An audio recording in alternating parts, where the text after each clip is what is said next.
I'm Ashley, 28 years old. I got married to a colleague who had been working at the same company before me, about 2 years ago. My husband Noah, who is 2 years older, was the one who made the first confession of love. We couldn't have children for a while after getting married, but thinking it was about time given our ages, we started trying to conceive and successfully became pregnant. We're expecting the baby by the end of this year. Now that my morning sickness has settled, I've entered the stable mid-pregnancy stage, so I'm starting to think about various preparations for childbirth. I lost my parents early, so I am deeply grateful to his parents, George and Madeline. They are also eagerly looking forward to the birth of their first grandchild. They live quite in the countryside, so we don't get to meet often, but they always say, "You have to take good care of yourself. Make sure you eat well to give birth to a healthy baby, and send us nutritious foods and fresh vegetables and fruits they grow themselves." Thanks to them, I've recently gained a bit of weight, probably because I've been enjoying too many fresh veggies and fruits now that I'm in the stable period. I have an older sister. Her name is Patricia, 32 years old. She's already married and has a cute daughter. My 3-year-old niece, Emily. Noah's big brother, Harry, who is the same age with Patricia, adores her and is already declaring, "I'm not letting her marry off, and anyone who asks for her hand in marriage, I'll knock him out." Patricia just laughs it off, saying, "Silly, isn't he?" Well, it's a lively but good family. Now that I'm pregnant, my sister has become a great mentor, offering me advice. Ask me anything you don't know, okay? Since she's experienced, I'm looking forward to learning a lot from her. She also has some baby items she no longer uses, which could help with our expenses. When I go to the gynecologist, my sister Patricia accompanies me. Our doctor, Victoria, is a seasoned female physician. She is kind and trustworthy. Once, we even had Noah join in for a lecture. First of all, the pregnant woman is the center of everything. Her needs come first. Oh yeah, is that so? Noah looked nervous. Of course, I'm not saying the husband should do all the housework. Pregnant women need some exercise too. However, you shouldn't let her carry heavy items or reach for things on high shelves. Let her exercise moderately, but don't overdo it. That's the basic rule. I see. Noah nodded to the doctor's explanation. Don't worry, I can handle cooking and shopping. So, it would help if you could assist with cleaning and laundry.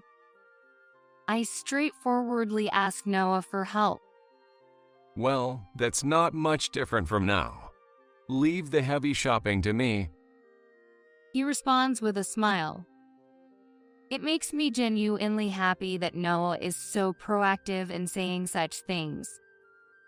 I quit my job after getting married, and now I work part-time at a local supermarket, cashiering and stocking shelves for about 3 to 4 hours, 3 days a week, which is easy on my body. Many coworkers who have given birth before are considerate and offer advice. Recently, Noah's job has become busier.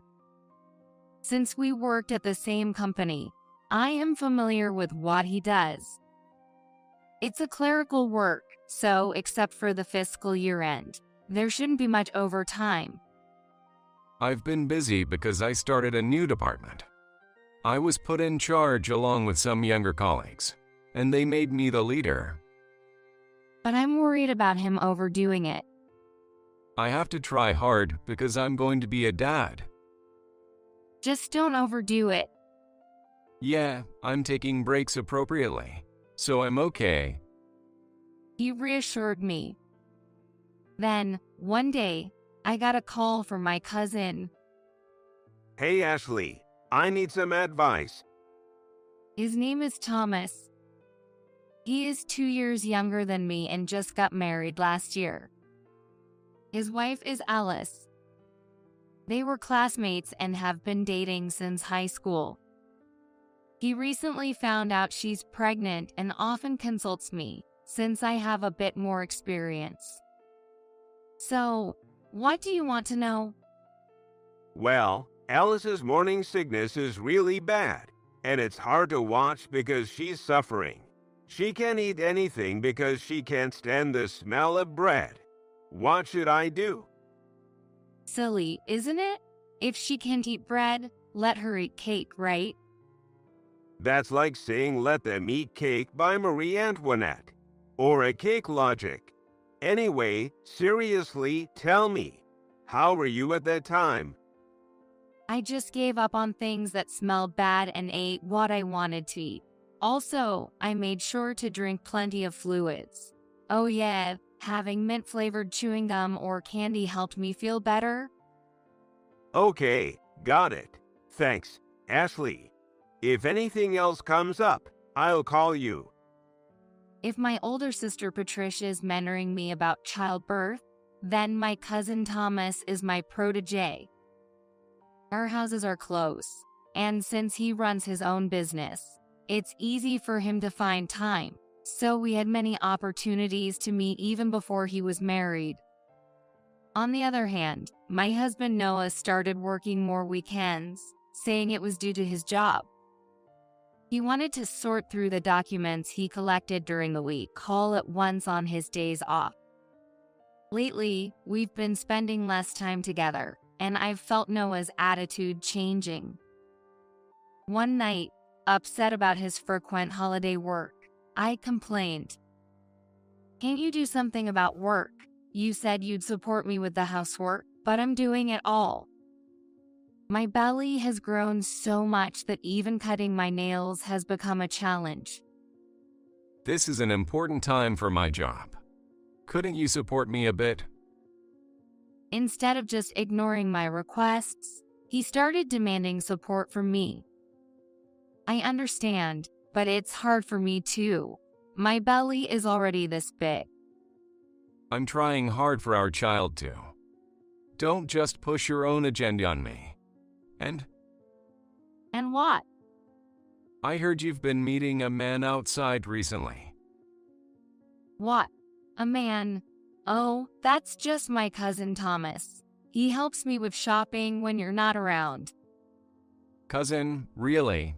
It seems like you've been meeting him several times for a while now. He's family, so of course we meet. Well, just bear with it a little longer. We remained somewhat strained as the due date approached. Then the labor pains started, and I headed to the hospital. Patricia accompanied me to the hospital. The birth canal is already open, so let's go straight to preparations for delivery. After you give birth, you'll be admitted for postnatal care. Patricia contacted Noah, but he said he was too busy with work to attend the birth or help with the hospital preparations. So, Patricia took care of all the hospital preparations. 5 hours after arriving at the hospital, I successfully gave birth to a baby boy. Despite the excruciating pain, the midwife said it was a very smooth delivery, and seeing my baby's cute face even made me think it was a good experience. That night, Noah came to the hospital. Give Ashley some praise for her hard work. You should hold him too. The doctor Victoria spoke to Noah with a smile. I was exhausted in bed, but I imagined Noah's happy face. However, Noah didn't smile and remained silent even as he looked at the baby. Then, Noah muttered something. Is this really my child? What? What are you saying? Is that your first question? I was dumbfounded. He'll grow on her. Trying to compose myself, I followed up with what Victoria had said. This is our child. Let's work hard to raise him. Even so, Noah was expressionless. Then, suddenly, he said, Doctor, I have a request. Please do a DNA test on the baby. What? I was speechless at Noah's words. For a moment, I didn't understand what was happening. Considering a DNA testing, does he really doubt he's the father? That's ridiculous. Victoria was also taken aback. Well, we can do that, but that's not something you should say on the day of the birth. She tried to dismiss him, but Please, by all means. Noah was adamant and requested the test. Do you doubt me? That's terrible. Really terrible. Postpartum pain forgotten. I shouted loudly. I just want to know the truth. If it confirms the child is really mine, that's all that matters. I'll be relieved. Or is there some reason you're worried about the test?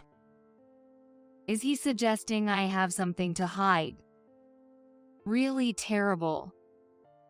I'm not asking for gratitude, but demanding a DNA test all of a sudden is the worst. Sensing the futile argument brewing, Victoria intervened. Let's do the test. She agreed, albeit reluctantly. I was unhappy, but since I knew the child was definitely mine and Noah's, I decided to accept the challenge if he insisted that far.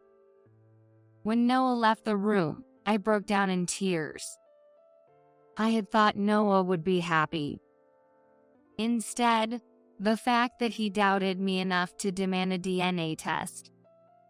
Later, as Noah had requested, we did the DNA test and decided to discuss the results when Noah visited the hospital the following weekend. On the day of the report, Noah appeared unusually calm. In the hospital room, Victoria pulled out the report. I'll just tell you the conclusion. Okay. The result of the test shows that the likelihood that Noah is the father of the boy is. Victoria paused to take a breath, then announced. 0%. This child is not Noah's biological son. What? I was speechless and nearly fainted. That can't be. I can't think of any reason why. Yet, how could this be? My mind went blank. Noah smirked and said, I knew it. Then he said triumphantly, You're trying to pin a child from an affair on me, aren't you? and then he pointed at me. I want a divorce. You're entirely to blame. I'm going to demand a hefty alimony, so be prepared. With those parting words, he left the hospital room. I was left utterly dumbfounded. I consulted with Patricia and Thomas. Patricia listened to my story quietly and then became indignant. Being falsely accused like this, it's no joke. We need to give him a taste of his own medicine. Yeah, I've got it all covered, so you can rest easy. Ashley, Thomas said, smirking confidently. This isn't a comforting conversation. Patricia was angry. yeah, right. Thomas chuckled, seemingly amused. I couldn't tell if they were serious or just enjoying my misfortune. Later, I got a call from Noah. I've decided to go through with the divorce. My parents agreed to. I'm the victim here, so I'll be seeking alimony. Maybe around $30,000. I'm thinking of leaving it to a lawyer. Is that okay? I informed him. Fine, but you're paying for the childbirth expenses yourself. I'm not spending a dime on someone else's kid. Have it your way. Yeah, I will do as I please. I'm a stranger now. If you can't pay the alimony, I'll take the house and land. As the victim, I have that right. Noah was adamantly aggressive. That house and land are inheritance from my deceased parents. I don't care. Anyway, I'm busy preparing for the divorce. I'll contact you again. I reported Noah's call to Patricia and then we proceeded with our next plan. I was soon to be discharged from the hospital, and my cousin Thomas came to pick me up in his car. Good job. How are you feeling?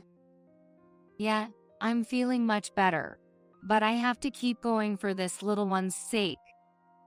I gazed down at the small life wrapped in a baby blanket. Right. I've got it all covered. Let's give that no of yours double, no, triple payback. We talked about this as we arrived home. My house, which I hadn't seen in a while, looked completely different. Noah had moved all his belongings out. The empty room only had the baby items I had prepared left behind. And there was a note from my husband. The note read, "I'm leaving the house. I won't come back. I'm not returning to my parents' house either, so don't bother looking for me. Only contact me if necessary." If he wasn't going back to his parents' house, I knew where he was headed. Really, he's quick with things like this. I sighed in exasperation. Shortly after, I received a call from Noah. Perfect timing. As soon as I answered, Noah yelled out, What do you think you're doing? Sending that stuff to my office. "Oh, about that. Well, since you wouldn't tell me where you are, I had to send it to your office, right?" I responded nonchalantly. How could you? My boss demanded an explanation, and I had to tell him about our divorce. Thanks to you, the whole office knows, and now everyone is looking at me strangely. It seemed my plan had indeed caused a stir around Noah. "It's none of my concern. You saw the contents, right? Make sure you come to the lawyer's office. Don't try to run away." Who's running away? You'd better be prepared to. I'm ready to fight this through. Apparently, the notice of content arranged by the lawyer had reached his company. I can just imagine Noah panicking. Yes, Noah's encirclement is nearly complete. And then, we had a discussion about the divorce at the lawyer's office. Noah's parents were also present. I was accompanied by my sister Patricia and her husband. Her husband is Harry. Harry, who works in construction, treats me like his own sister. And then the discussion began. Ashley cheated and had a child, then tried to pass it off as mine and raise it on my money. This is highly malicious, so I demand not only alimony but also compensation for the house and land in Ashley's name. This was Noah's main reason and condition for the divorce. Oh wow, he's quite bold. I was fully prepared and at ease. The lawyer explained. We understand your story. However, even if the divorce is due to infidelity, property division will occur. And don't expect all your demands to be met. If there's a disagreement between the two of you, it's my job to mediate. I will make a fair judgment based on the facts. Please understand that. If that's the case, then justice is on my side. Having an affair and giving birth to someone else's child is practically fraud. Should we call the police? Ashley, that's terrible. We were happy about having a grandchild, and to find out it's not Noah's child. Doing this makes me sad. The most pitiful one is the child who was born, right? Please make amends and at least raise the child properly. They all spoke up. No matter if a lawyer gets involved, what you did can never be forgiven. I'm entirely innocent and a victim. It's crucial how much Ashley reflects and apologizes to me. How about it? Do you feel remorse and are you ready to apologize? Noah seemed entirely convinced of his victory. Now's the time. No. The one who needs to reflect and apologize is you, Noah. What did you say? Taken aback by my unexpected counterattack, Noah stood up suddenly. I continued calmly. Just give it up. I know everything. What are you saying? I know who your affair partner is. I'll demand alimony from him too.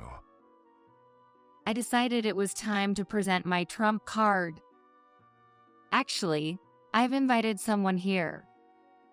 Who is it? One of your accomplices? Noah shouted, fully ready for battle. I said in a teasing tone, "You're not too bright, are you? I'm the victim here, so it's the witness." A witness? Thank you for waiting. Please, come in. As I spoke, two people entered through the door.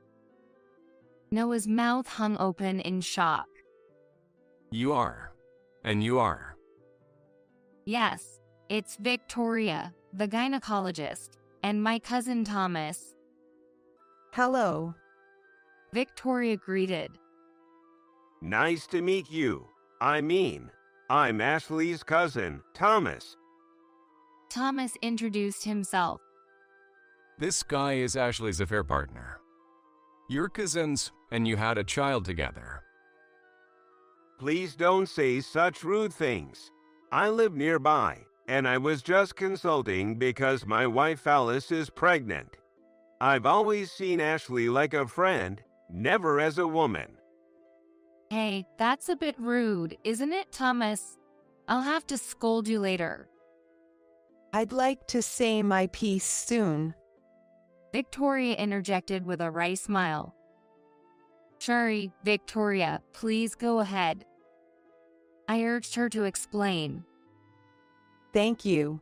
So, to put it simply, the baby is undoubtedly Noah's and Ashley's child, according to the DNA test results.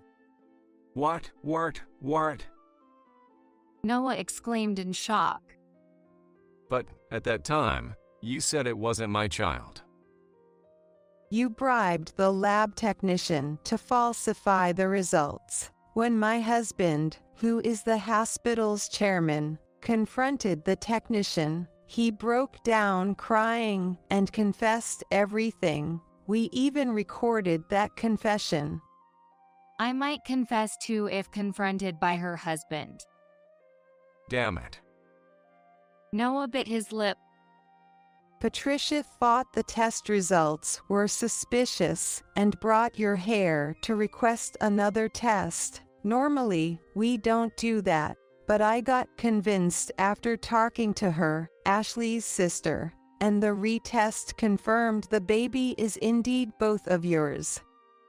And the technician who colluded with you has been fired. It's a matter of our hospital's credibility. George was shocked by this.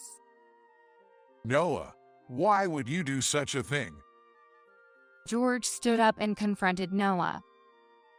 That's, Instead of Noah, Patricia answered for him. That's because Noah was the one having an affair? What?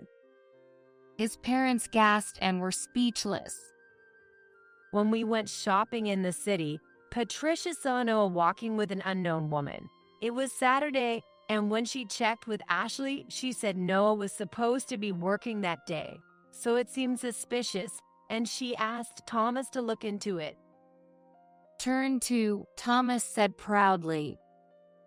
Yeah, actually, I used to work part-time at a detective agency during my student days, so I'm good at investigations.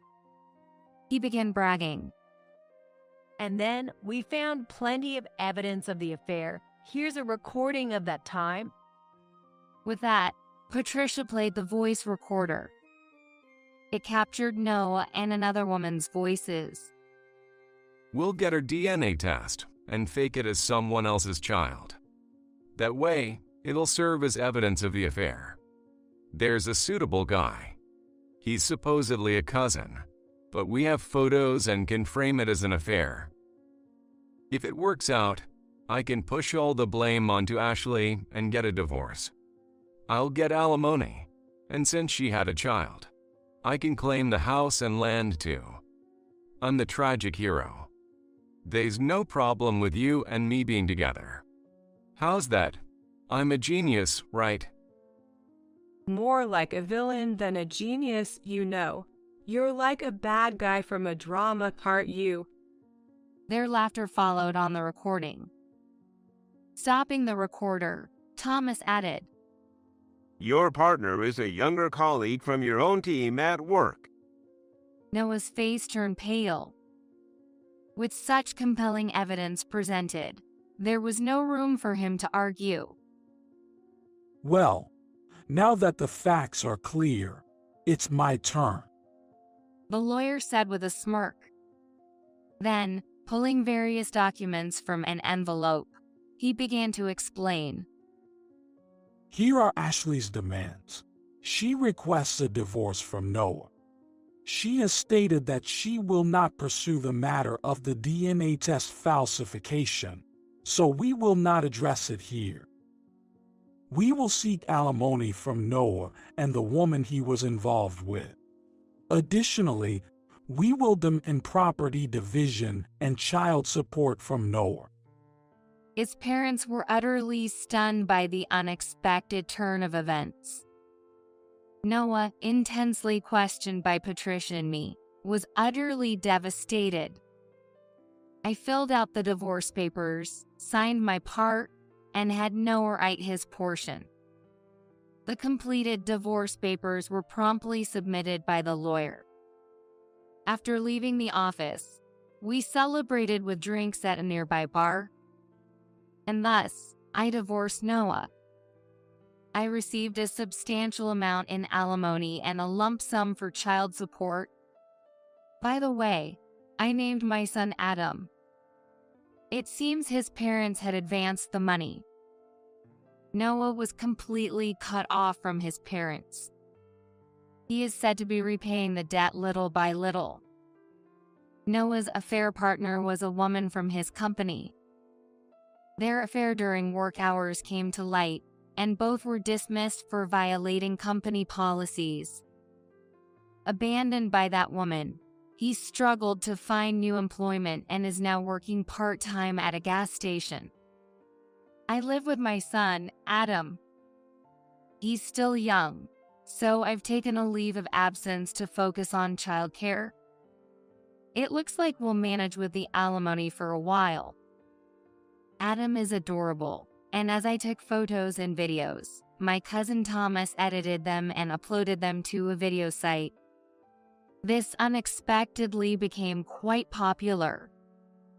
Thanks to the site's popularity, I even started earning money from the videos.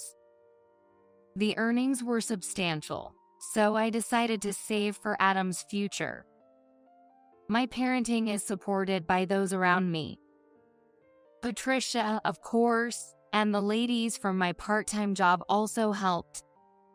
Especially the ladies, who would shop at the supermarket on my behalf when I couldn't go out. And the manager would deliver them to my home. In fact, the manager, who was also divorced, was encouraged by the ladies to get closer to me. When Adam turned 1, the manager proposed to me. Despite being a manager, he's down to earth, works hard, and treats everyone equally, which I really appreciated. Since he always delivered groceries to our home, it didn't take long for my fondness to turn into affection.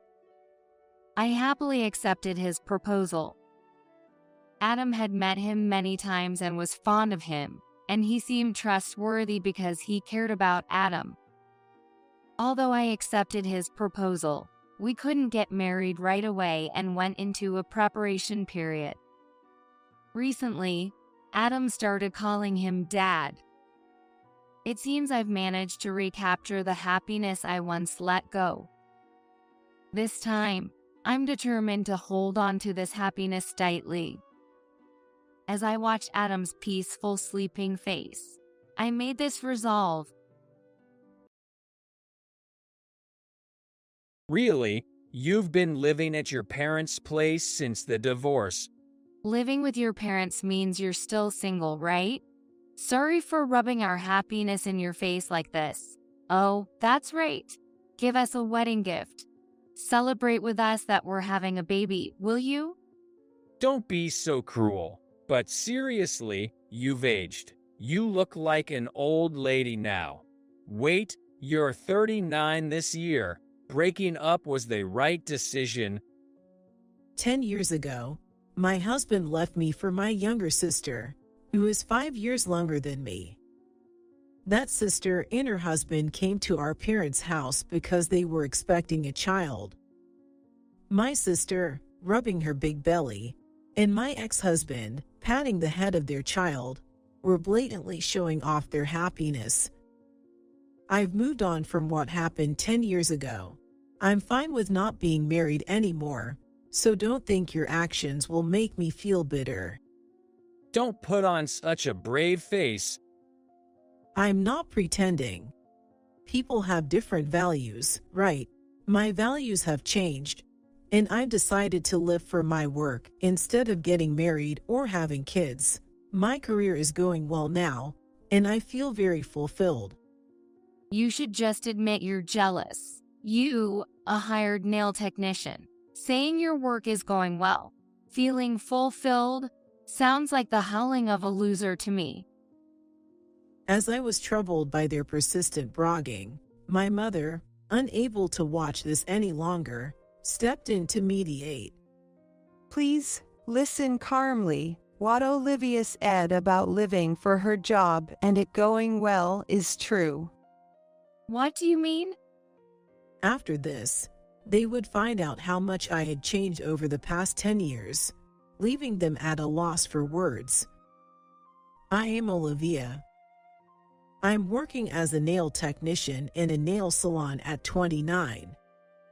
My husband, James, is 3 years older and works for a building maintenance company. We met at work 3 years ago. Although the person in charge has changed now, my husband used to be responsible for the building that houses the nail salon where I work. Because of this, my husband and I would sometimes meet inside the building. The reason we started dating wasn't due to any dramatic incidents like being trapped together in a malfunctioning elevator or him finding me after a work mishap and offering comforting words. Instead, it was after he had approached me with a smile several times that he suddenly asked me out to dinner. So, the reason was essentially him hitting on me. Normally, I would ignore such advances. But the nail salon where I work is full of beautiful women. Despite that, I was flattered he approached me, so I decided to take him up on his flirtation this time.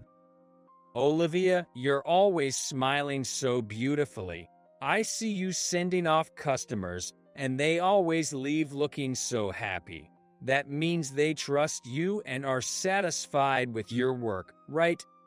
I hope they feel that way. I'm sure they do.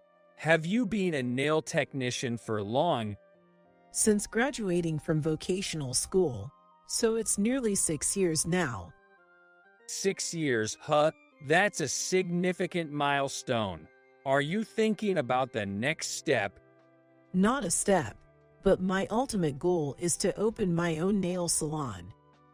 That's admirable. I've been silently working in building maintenance for 10 years. I need to take a page out of your book. I think persisting in the same task daily is also commendable.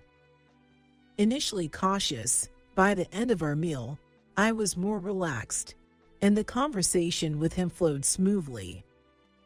Contrary to my expectations of frivolous talk from someone who picked me up, he engaged in serious discussions about work. Would you like another drink, or maybe switch to a soft drink? Moreover, he made sure I didn't drink too much and proactively cleared empty plates before I could. It's getting late. Shouldn't we head home? He also made sure to end our first dinner early, around 9, considering it was our first outing. However, finding him to be a good person made me wish the night hadn't ended so soon. This made me start to take an interest in him. Whenever I saw him in the building, I would hope he'd speak to me again, pausing nearby in anticipation. It felt like a school kid loitering around their crush, hoping for attention. My silent appeal seemed to work as he continued to approach me, leading to a successful relationship. After dating for 3 years, we decided to get married. Marrying meant we had to greet our parents. I had no worries about introducing my sincere husband, but I was anxious about other matters. Welcome, come in. Dad's waiting in the living room. Sorry for the intrusion. At the entrance, my husband's greeting to my mother sounded a bit higher and quicker than usual. It seemed like he was a bit nervous. When I smirked from behind him, my mother saw my face, and her cheeks softened with a smile. However, as we followed my mother down the hall and stood in front of the living room door, my previously amused expression became tense, mirroring my husband's nervousness. I stepped forward with a prayer-like hope as my mother opened the door. "Oh, you've come. Please have a seat." My father, sitting on the living room sofa, gestured to the sofa in front of him. Relieved it was just my father in the living room, I let out a sigh of relief. "Have you introduced James to Emma yet?" I haven't even told her about the marriage yet. First is to inform you and Mom, right? My expression softened again. Emma is my sister, 6 years younger than me. I was worried that my parents might have called her over, which made me anxious. There's a reason I felt uneasy about my sister. Her character is too exuberant. Her exuberance began when she was in her second year of high school. Hello, big sis. I've got something to ask. What? Where do high schoolers do it? What? What are you talking about? High schoolers can't get into love hotels, right? None of my friends know either. That's not what you should be talking about. It's okay. He's really my boyfriend. That's not the point. Hearing your candid words shattered the innocent image I had of my sister from her younger days. After telling her I didn't know, I immediately called my mother. Has Emma changed recently? She called earlier, and she seemed quite different. Well, Emma, she's got a university student boyfriend from her part-time job. I've been warning her, but she doesn't listen. Indeed, she just seemed the type not to listen. My mother seemed troubled about Emma. If she wouldn't listen to my mother, she likely wouldn't listen to me either. Yet, as her older sister, I felt I had to at least try. You've been coming home late every day. You're only 17, right? Can't you have a more wholesome relationship? Mom's worried about you. What's this? A lecture? Stop it. I'm already 17, you know? Times have changed since you and Mom were young. Let me have my love life. Sigh. So, you won't front to Mom and Dad if anything happens, right? Don't worry. I won't. She was old enough to know better. But earning her own money seemed to have given her the wrong impression. My parents and I, thinking too much admonition might only strengthen her defiance, kept our warnings to a minimum. Yet, Emma's exuberance didn't cease and only intensified upon reaching university. Her social media was filled with photos in revealing outfits, always in mixed gender groups. Having a good time holding a bottle of liquor at some store. She shamelessly posted photos of herself hugging and kissing men. Each time a different guy. She seemed to be thoroughly enjoying her life. My parents and I hoped she would become more serious once she started working, eventually stopping our admonitions altogether. Since my sister herself prefers to be left alone, I've decided there's no need to intervene unnecessarily. That's why I didn't want to introduce her at such an important occasion as the introduction before marriage. With her absence, the introduction went smoothly without any issues. Now that we've greeted my parents, it was time to inform my sister about the marriage. Holding my phone, it felt heavier than usual as I dialed her number. What? Big sis, you're getting married. Congratulations. Thank you. So, when will you let me meet your husband? What? It's not fair to only let mom and dad meet him. I want to meet your husband too. You're not planning to keep me from meeting him until the wedding, are you? All right. I was talked into making a promise to let my sister meet my husband. But introducing my husband to my sister is just natural, and they were bound to meet sooner or later anyway. So, I figured it's all good. However, I would come to regret not being more careful about when to arrange their meeting. 2 weeks after the marriage introduction, my husband and I met my sister at a cafe. Wow, so this is the guy you're marrying. Handsome, and he seems serious too. You caught a good one. Hey, that's a bit rude, isn't it? Always so picky, aren't you? James, do you get troubled by her nagging? If anything, you can talk to me. I'll set my sister straight. She doesn't nag. Olivia is a good person. Huh? Is that so? So, James, what do you like about my sister? Enough already. That concluded the marriage announcement to my sister. On the way home, I hesitantly asked my husband about his impression of her. Were you bothered by all her prying? She's lively and seems like a good kid. She wasn't as bad as I was led to believe. Maybe she's calmed down a bit now that she's working. By the age of 23, my sister had become a working adult and had moved on from wearing revealing clothes. Though she was a bit presumptuous, she refrained from saying anything vulgar. It was a relief that my husband's impression of her wasn't as bad as I had feared. A few months after informing my sister about the marriage, with the uncertainty resolved, our wedding preparations went smoothly, and we got married. My face was constantly relaxed in our blissful newlywed life. However, that happy phase was already starting to wane. Will you be home late again today? Yay, I think I'll be home late again today. I left the house before my husband, feeling lonely from the morning. As soon as I stepped out, the door slammed shut behind me, and I heard the loud click of the lock. Despite being newlyweds, our days began like this. My husband rarely had to work overtime, and I worked late hours at the nail salon. I had imagined a life where my husband would warmly welcome me home. But now, when I return from work, my husband isn't there, and I find myself taking off my shoes in a dark entrance. This is far from the newlywed life I had imagined. However, it seems this late return is only temporary.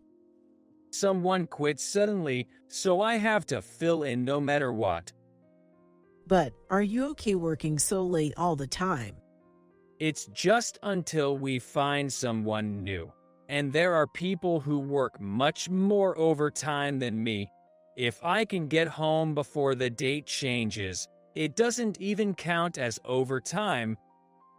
Despite the increased workload, I felt reassured seeing him talk about it with a smile. It didn't seem to bother him. Since he's working hard, I couldn't ask him to come home early. I decided to pray that his company would hire someone new as soon as possible. Yet, 3 months passed, and his return remained late. Moreover, he started working on weekends too. His days off are Saturdays and Sundays, and I work on weekends, so even without his weekend work, we couldn't spend time together. But with the continuous overtime, and now weekend work, I was worried about his health. Are you sure you're okay with all this work and no rest? Huh? My health? It's fine, really. He was as energetic as ever. Despite the late returns and weekend work, he didn't seem stressed. The thought of infidelity briefly crossed my mind. But we had just gotten married. It was impossible for him to have an affair so soon into our marriage. I felt guilty for even suspecting him. Another 3 months went by. His late returns persisted. The thought of infidelity began to occur more frequently. However, I kept dismissing it, believing he wouldn't do such a thing.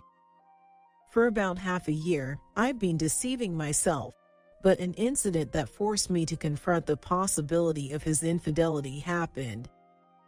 An emergency closure next Saturday, I muttered, holding a notice at work. The building that housed the nail salon where I work needed repairs, requiring us to close for the day. If he didn't have to work that weekend, we could spend the day together for the first time in a while. Excited, I went home and waited for his return. Working this Saturday too. Yes, why? When he came home, I immediately asked about his schedule, only to find out he was indeed working. My excitement turned into disappointment. Why? Just because. No particular reason. Although disappointed, I quickly thought of something positive and decided not to tell him about the temporary closure. My spirits lifted again as I put away his work clothes.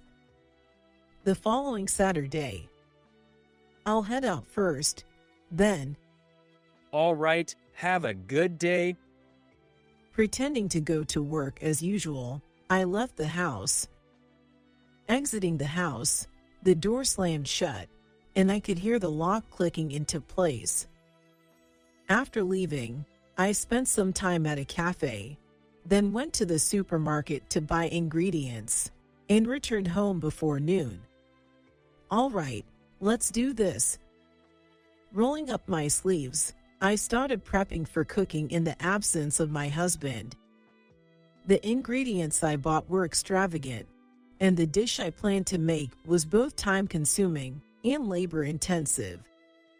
I thought of surprising my husband, who is always busy with work, with my cooking. I imagined his shock, thinking I was at work. I rhythmically chopped the vegetables. About an hour into cooking, I heard the front door unlock and open. It seemed my husband had come home unexpectedly, throwing me off. For a moment, I didn't know what to do except stop cooking and try to be silent. Weekend work didn't guarantee a late return. I regretted not confirming his return time, chastising myself silently. Let's go straight to the bedroom. Again, what about taking a bath? Using the bath would make it harder to keep it a secret, wouldn't it? I could hear my husband's voice from the entrance. But he wasn't alone. A woman's voice. Moreover, I recognized the woman's voice. There's no mistaking it, as it's a family member. The voice belonged to my sister. The conversation I overheard between my husband and my sister at the entrance almost confirmed their affair. Yet, part of me still hoped it was a misunderstanding. Oh well, it can't be helped. My husband and sister didn't come toward the kitchen. Instead, they went into a bedroom located midway down the hallway. They didn't realize I was there, as I was being very quiet and had muted any sound, so it seems they didn't notice me. Careful not to make any noise, I silently moved towards the bedroom. Mixed feelings of wanting and not wanting to know the truth made it hard for me to move forward. Finally reaching the bedroom door, I listened in on their conversation. You're going to divorce her, right? When? Wait till a year has passed. It'll be easier to say it was due to incompatible lifestyles or personalities. But you initially said 6 months. I've been waiting for half a year based on your word. Half a year in, her excitement about the marriage hadn't faded.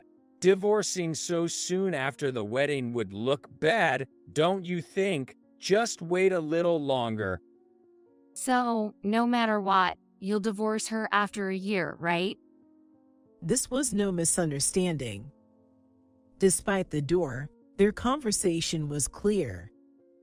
My husband planned to divorce me, and my sister had been waiting for our divorce for half a year. They must have been involved even before we got married. That's why I didn't want to introduce her. Realizing the affair, I thought it wise to gather more evidence before confronting them. Yet, anger isn't easily controlled. Driven by emotion, I flung the door open with such force it could have broken and confronted them. What's the meaning of this conversation? What? Big sis? Why are you here? My sister was sitting on the bed I shared with my husband. Both looked as if they'd seen a ghost, their eyes wide with shock. However, within seconds, as they grasped the situation, they started to say things I hadn't anticipated. Seems like you heard everything. Now James can run away. This actually works out in my favor. They appeared defiant, sporting eerie smiles.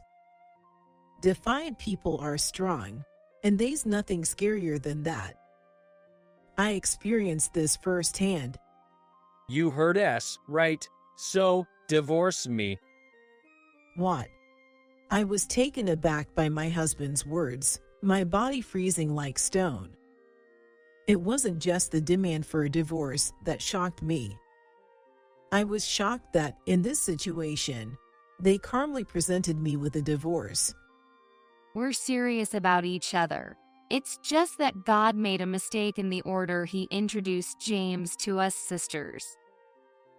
James, you feel the same. Of course I do. You're 29 and already an old lady, but Em is only 23. You might be pretty for an old lady, but you can't beat the beauty of youth, right? Is that it? Looks, Emma, you're okay with being chosen for your looks. Being praised for my looks as a woman is a good thing, isn't it? You might say looks shouldn't decide, but everyone has their own values. I'm happy to be praised for my looks, especially being called prettier than you. Who works in the beauty industry? It would have been great if you had actually opened your nail salon. Nail businesses have a profit margin of over 90%, right? If it were successful, you'd be rich. Then, even as an old lady, you might have seemed attractive because of your income.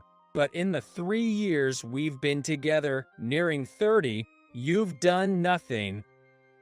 I do nails for my clients. Stop belittling my job satisfaction. Were you always this obsessed with money? Money is important, right? I work at my company because it has less overtime. You'd have been perfect if you were rich, too. Disappointing. I've just started working, so my salary is low, but I learn more than a vocational school graduate. I have a university degree and work for a corporation, younger than you. I'm an upgrade from you. Being with Emma is clearly better, so let's break up. Disgust and nausea overwhelmed me as I looked at my sister, still sitting on our marital bed, and my husband earnestly asking for a divorce. As Emma said, everyone has their values. Using money or looks as criteria for a marriage partner isn't necessarily bad. However, it's clear that my sister's act of stealing my husband was wrong. Likewise, my husband who easily followed my sister is equally to blame. Fine, let's divorce. Yes. Thank you, big sis. Emma's expression was like a child being given candy. Unlike the past, her smile now only brought me anger. Divorce is fine, but you'll be paying for the affair. Affair? What are you talking about? What? You two are having an affair, right? We were dating, but we haven't been physical yet, haha. If we did that while I'm married, I'd have to pay alimony. But I heard you talking about the bath, and that you've been together for 6 months. You must have misheard. We haven't had a physical relationship. If you claim we had an affair, you need to prove it. Did you record our conversation? Have any photos of us entering a hotel? My husband ostentatiously took Emma's hand. He has a triumphant look on his face, as if to say seeing this much isn't enough to prove an affair. I was speechless. I didn't want alimony. I just wanted them to feel some pain. If I couldn't get alimony, it didn't matter. But his smug expression made me regret not gathering evidence. I didn't want to see them together, let alone catch them in the act. If they were having an affair, I wanted a divorce as soon as possible. That's why I confronted them. From the start, it was as if I was destined to lose this battle. What's wrong? Your face and eyes are all red. Won't you say something? As my resentment towards them bubbled up, I didn't know how to respond, and tears began to fill my eyes. Not wanting them to see me cry, I ran out of the bedroom and left the house. Thus, my marriage ended before even a year had passed. Completely defeated by my husband and sister, I quit my job in shock and returned to my parents' home. After explaining the situation, my parents were furious, and my sister was disowned. This means my sister and I won't have to see each other's faces at our parents' home anymore. It means I can live there with peace of mind. 10 years after the divorce, I was still at my parents' house. After 10 years, the wounds from the divorce have surely healed. I can only vaguely remember that day now.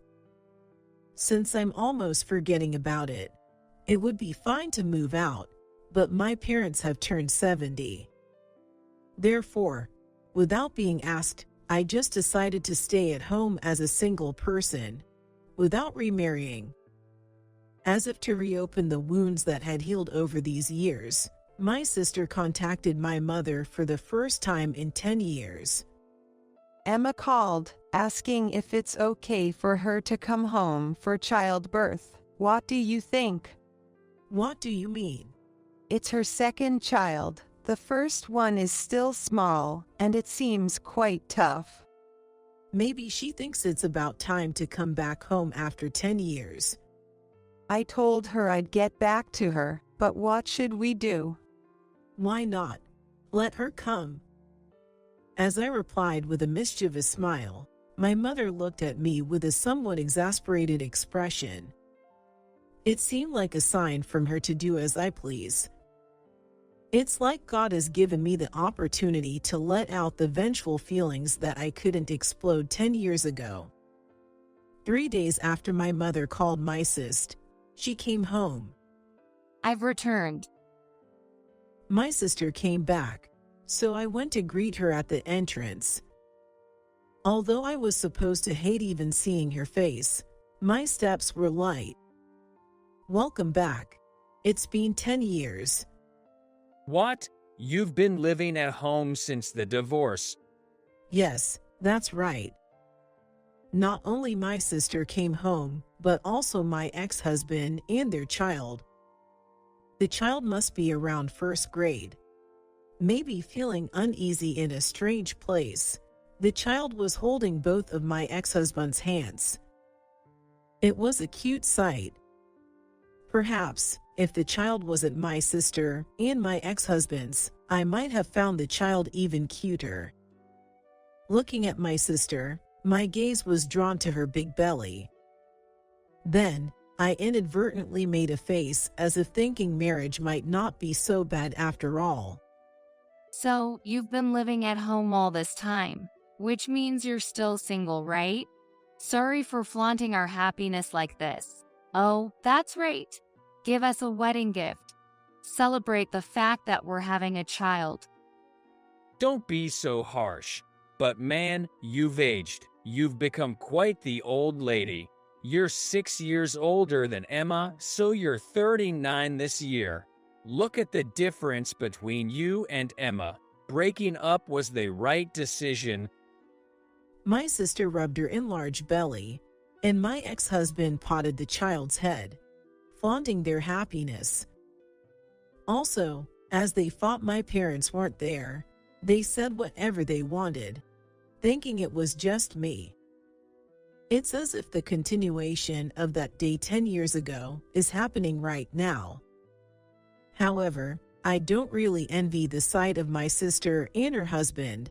I've come to think that marriage isn't so great after the incident 10 years ago.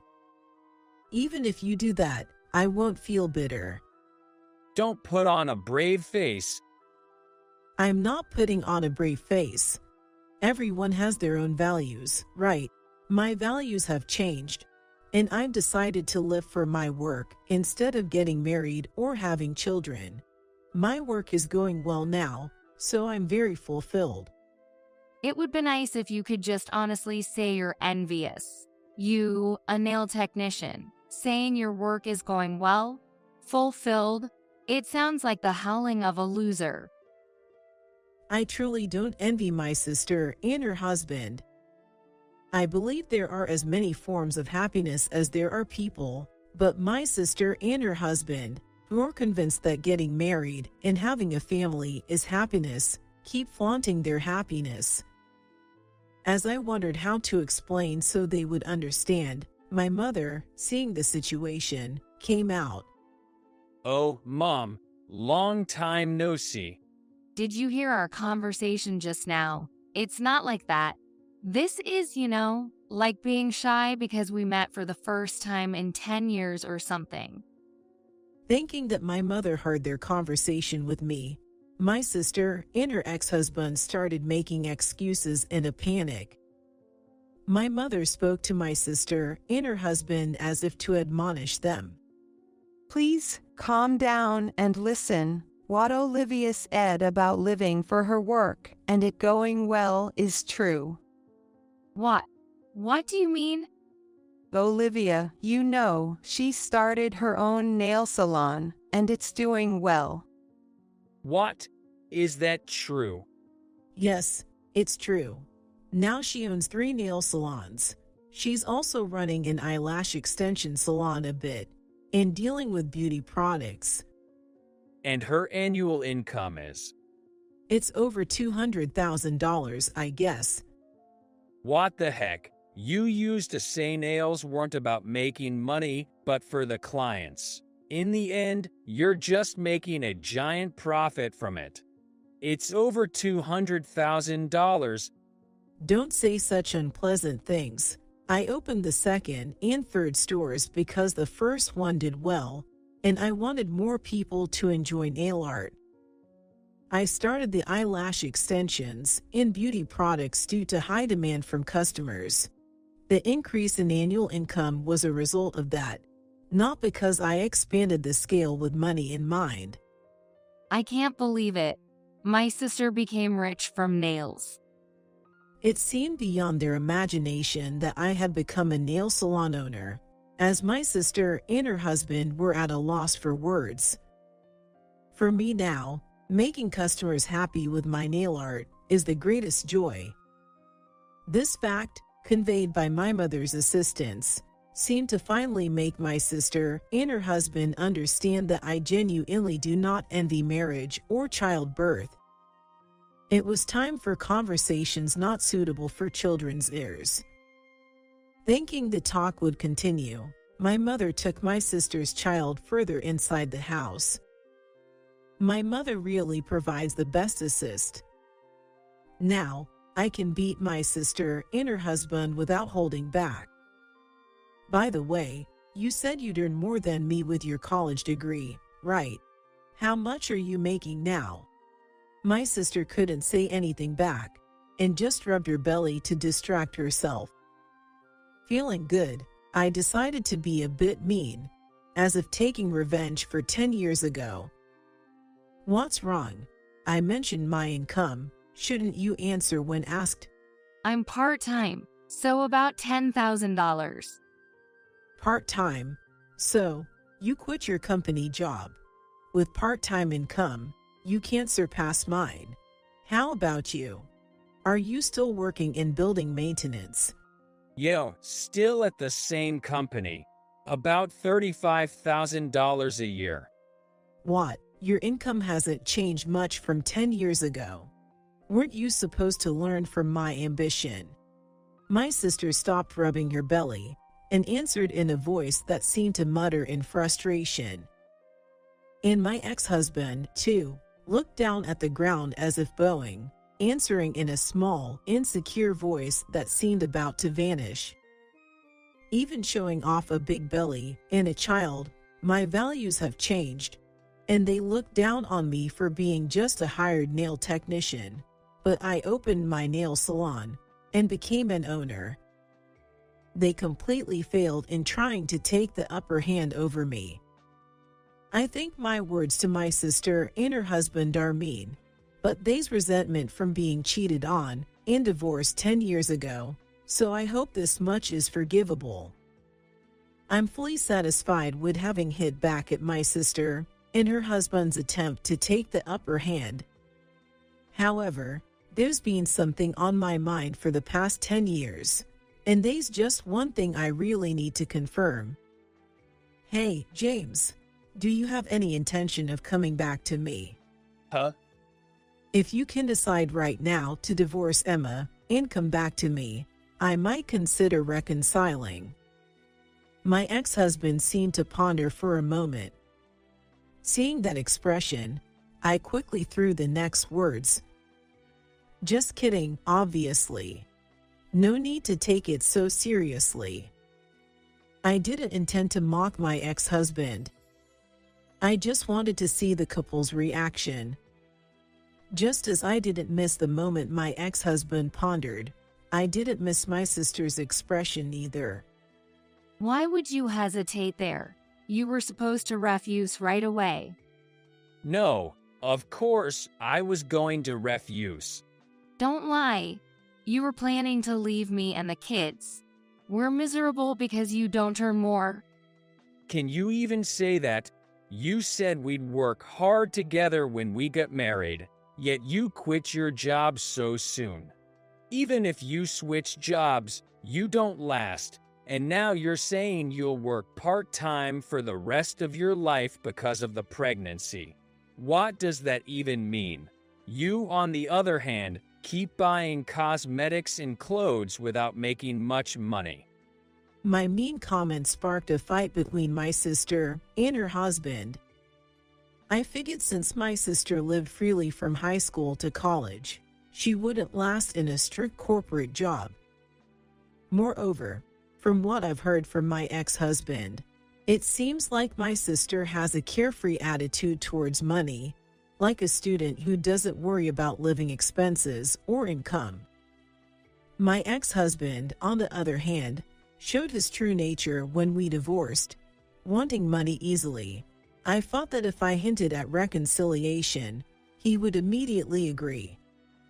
Both of their reactions aligned with my expectations, and it appears that the relationship between my sister and her husband was easily broken. I don't deny choosing a marriage partner based on looks or money. However, I wanted to check if choosing a spouse based on looks or money really leads to a successful marriage. It seems my sister and her husband had been harboring grievances against each other, and like a dam bursting, they began to complain and argue vehemently.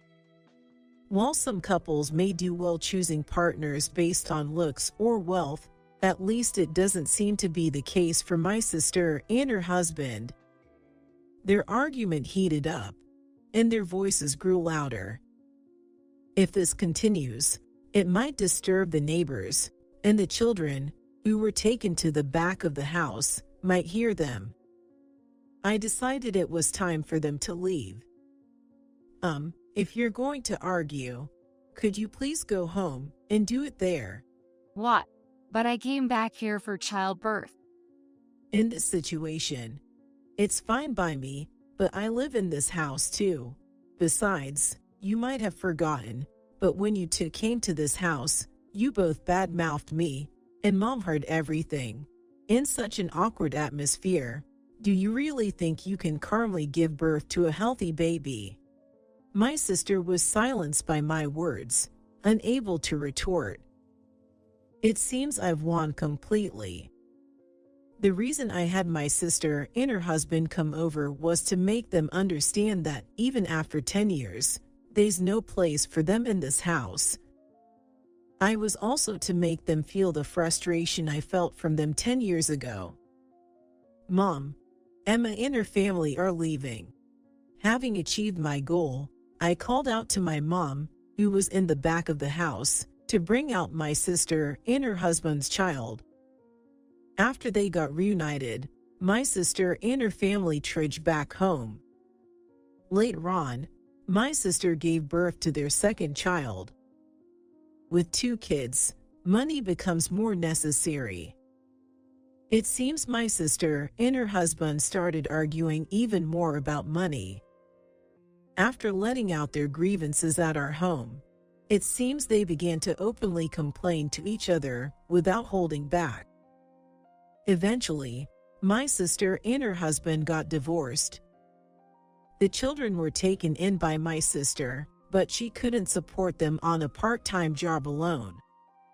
Therefore, my sister's children ended up being taken care of at our parents' house for a while. This was a condition suggested by my ex-husband when my sister took custody of the children.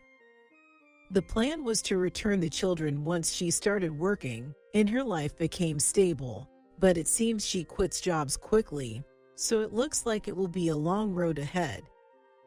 My parents are happy to live with their grandchildren. The kids have grown attached to my parents, and I worry the younger one might start thinking of my mom as their mom. As for me, my work continues to go well, and I'm considering whether to open another new store. I was shocked when Mom died, but meeting Lily here turns those sad memories into good ones. Really? That's great. As I was about to enter the waiting room, I stopped when I heard a man and a woman talking from inside. Cracking the door open, to my surprise, there was Tom and a young woman, stark naked, embracing each other. Lily, I love you. Oh, stop it. You probably prefer your wife, don't you? A woman called Lily, in a sweet voice, tried to ask Tom his true feelings. No way. She's just a maid to me. I married her because she was convenient for childcare and stuff. Who would marry such an ugly person? Hearing Tom laugh heartily, I felt a surge of anger from the pit of my stomach. Tom, I can't follow you any longer. You'll regret making me angry. My name is Susan. I'm 39 and work at an advertising agency. As everyone knows, the advertising agency business is incredibly demanding. So until I was 30, I was so busy working that I couldn't even think about my personal life. However, I finally started thinking about getting married. My colleagues, who joined the advertising agency at the same time as I did, got married one after another at the right age, though I had no idea when they found time for romance. Feeling left behind, I decided to try something called a singles event for the first time in my life. The singles event I attended was limited to people in their 30s and 40s. Being 30, I was the youngest participant and was surprised to be able to talk to several men. I'm not what you would call ugly, but I've never been called cute or beautiful by those around me. So, I was genuinely surprised and pleased that so many people were interested in me. At the event, I met a man named Tom. He was my age, had been married before, and his 9-year-old son, Danny, was currently living with him. Though surprised that Tom had a 9-year-old son at 30, he was always smiling and kind to me. He had been working at a gas station since graduating from high school. Danny would be thrilled to have someone like you for his mom, Tom said with a smile, which made my heart flutter. Would you mind if we exchanged contact? Before I knew it, I was the one asking Tom for his contact info. I had never been the one to ask a man for his contact details before, so I was surprised at my own forwardness. Yes, of course. Please do. After successfully exchanging contact information with Tom, we kept in touch after the singles event and went on several dates. During our dates, Tom was always a gentleman, practicing ladies first. When Tom confessed to me after our third date, I was overjoyed. That's how we became a couple. Our dating period was like a sweet throwback to our teenage years, filled with fun times. Tom proposed about 10 months into our relationship. Both of us were keen on getting married, so the timing felt just right. Yes, I'd love to. Thank you. I embraced Tom, savoring the happiest moment of my life. This was the peak happiness of my life. I didn't know there was a terrible hell ahead. Meeting Tom's son, Danny, for the first time, I greeted him at their house. After observing me, Danny cast his eyes down and retreated to his room. Oh, maybe he doesn't like me. No, it's okay. He's just a kid, confused by the sudden introduction of a new mom. He'll warm up over time. Yeah, you're probably right. I agreed with Tom's words, deciding to take time to build a relationship with Danny. The next day, I went to greet Tom's mother at her house. I had already given this news to my parents. I was told that Tom's father had passed away a few years ago, leaving his mother alone. Nice to meet you. I'm Susan. Tom has been a great help to me. Then, my mother-in-law, Nancy, began to scrutinize me as if appraising my worth. Nancy was flashy in appearance, adorned only with high-end brands of expensive watches and jewelry. I could tell at a glance that she was a person with high pride. Well, you're quite the average lady, aren't you? Not particularly beautiful, but not ugly either. Well, if you're going to be Danny's mom, I guess that's fine. I couldn't believe the first words that came out of Nancy's mouth. There was no outright hostility, but the sarcasm dripping from her words weighed heavily on my chest. That these words came at our first meeting was even more unbelievable. Mom, come on, don't say that. Tom said, seemingly finding it funny, yet he grinned sheepishly. Oh, my apologies. So, we'll be living together from next week, then, looking forward to it. Living together? I was bewildered again by Nancy's statement. That's right. Didn't Tom tell you? Living together was a condition of the marriage. I looked at Tom, seeking help, but he ignored me. Oh, I forgot to mention that. He answered without a hint of remorse. Our place is too small, so I thought we'd buy a bigger house. Counting on your help with the mortgage payments. Tom said it as if it were the most natural thing in the world. What was going on? Still unable to organize my thoughts, I left my in-laws' house. Swept along by Tom and Nancy's assertive manner, I ended up moving to a new house that Tom had arranged for us after our marriage. The house was a newly built detached home, and I was surprised he had bought a new one before we married. Wow, big house. Danny's eyes sparkled as he went exploring around the new home. It was a large two-family home, and I wondered how much the mortgage was. I was too scared to ask right away. This will be comfortable. I'll take the largest room here, then. Nancy appointed the largest room in the house, measuring about 20 square meters. I was surprised because it was the first floor and the room I wanted to use. Nancy, about that room, As I tried to protest, Nancy glared at me and said intimidatingly, What? Do you have a problem? No, not really. Overwhelmed by Nancy's domineering presence, I felt myself shrinking. I'm hungry. Hurry up and make some food, old woman. Danny yelled from afar. I was taken aback by being called old woman for the first time. Danny, I know it might be hard at first, but I'd like you to call me Mom. Shut up, old woman. Just hurry up. Contrary to our first meeting, Danny was boldly disdainful, repeatedly calling me old woman in a mocking tone. Come on, say something to him. Again, I looked to Tom for support, but he just rationalized the behavior. Well, he's not used to it yet. Also, to Danny, I'm an old man, and Susan, you're old woman. Besides, Susan, I'm hungry, too. Please make dinner. I was astonished at Nancy's request. What? Now that we're living together, Susan, you're going to cook for everyone, right? Oh, I'm so relieved. Now I don't have to do any housework ever again. Nancy said something outrageous. Wait a minute. Can't we share the household chores? After all, I usually get home later than Tom. Nancy, you don't work, right? That's right. My job takes a lot longer than Tom's. I leave for work at 8 a.m. and get home around 9 p.m.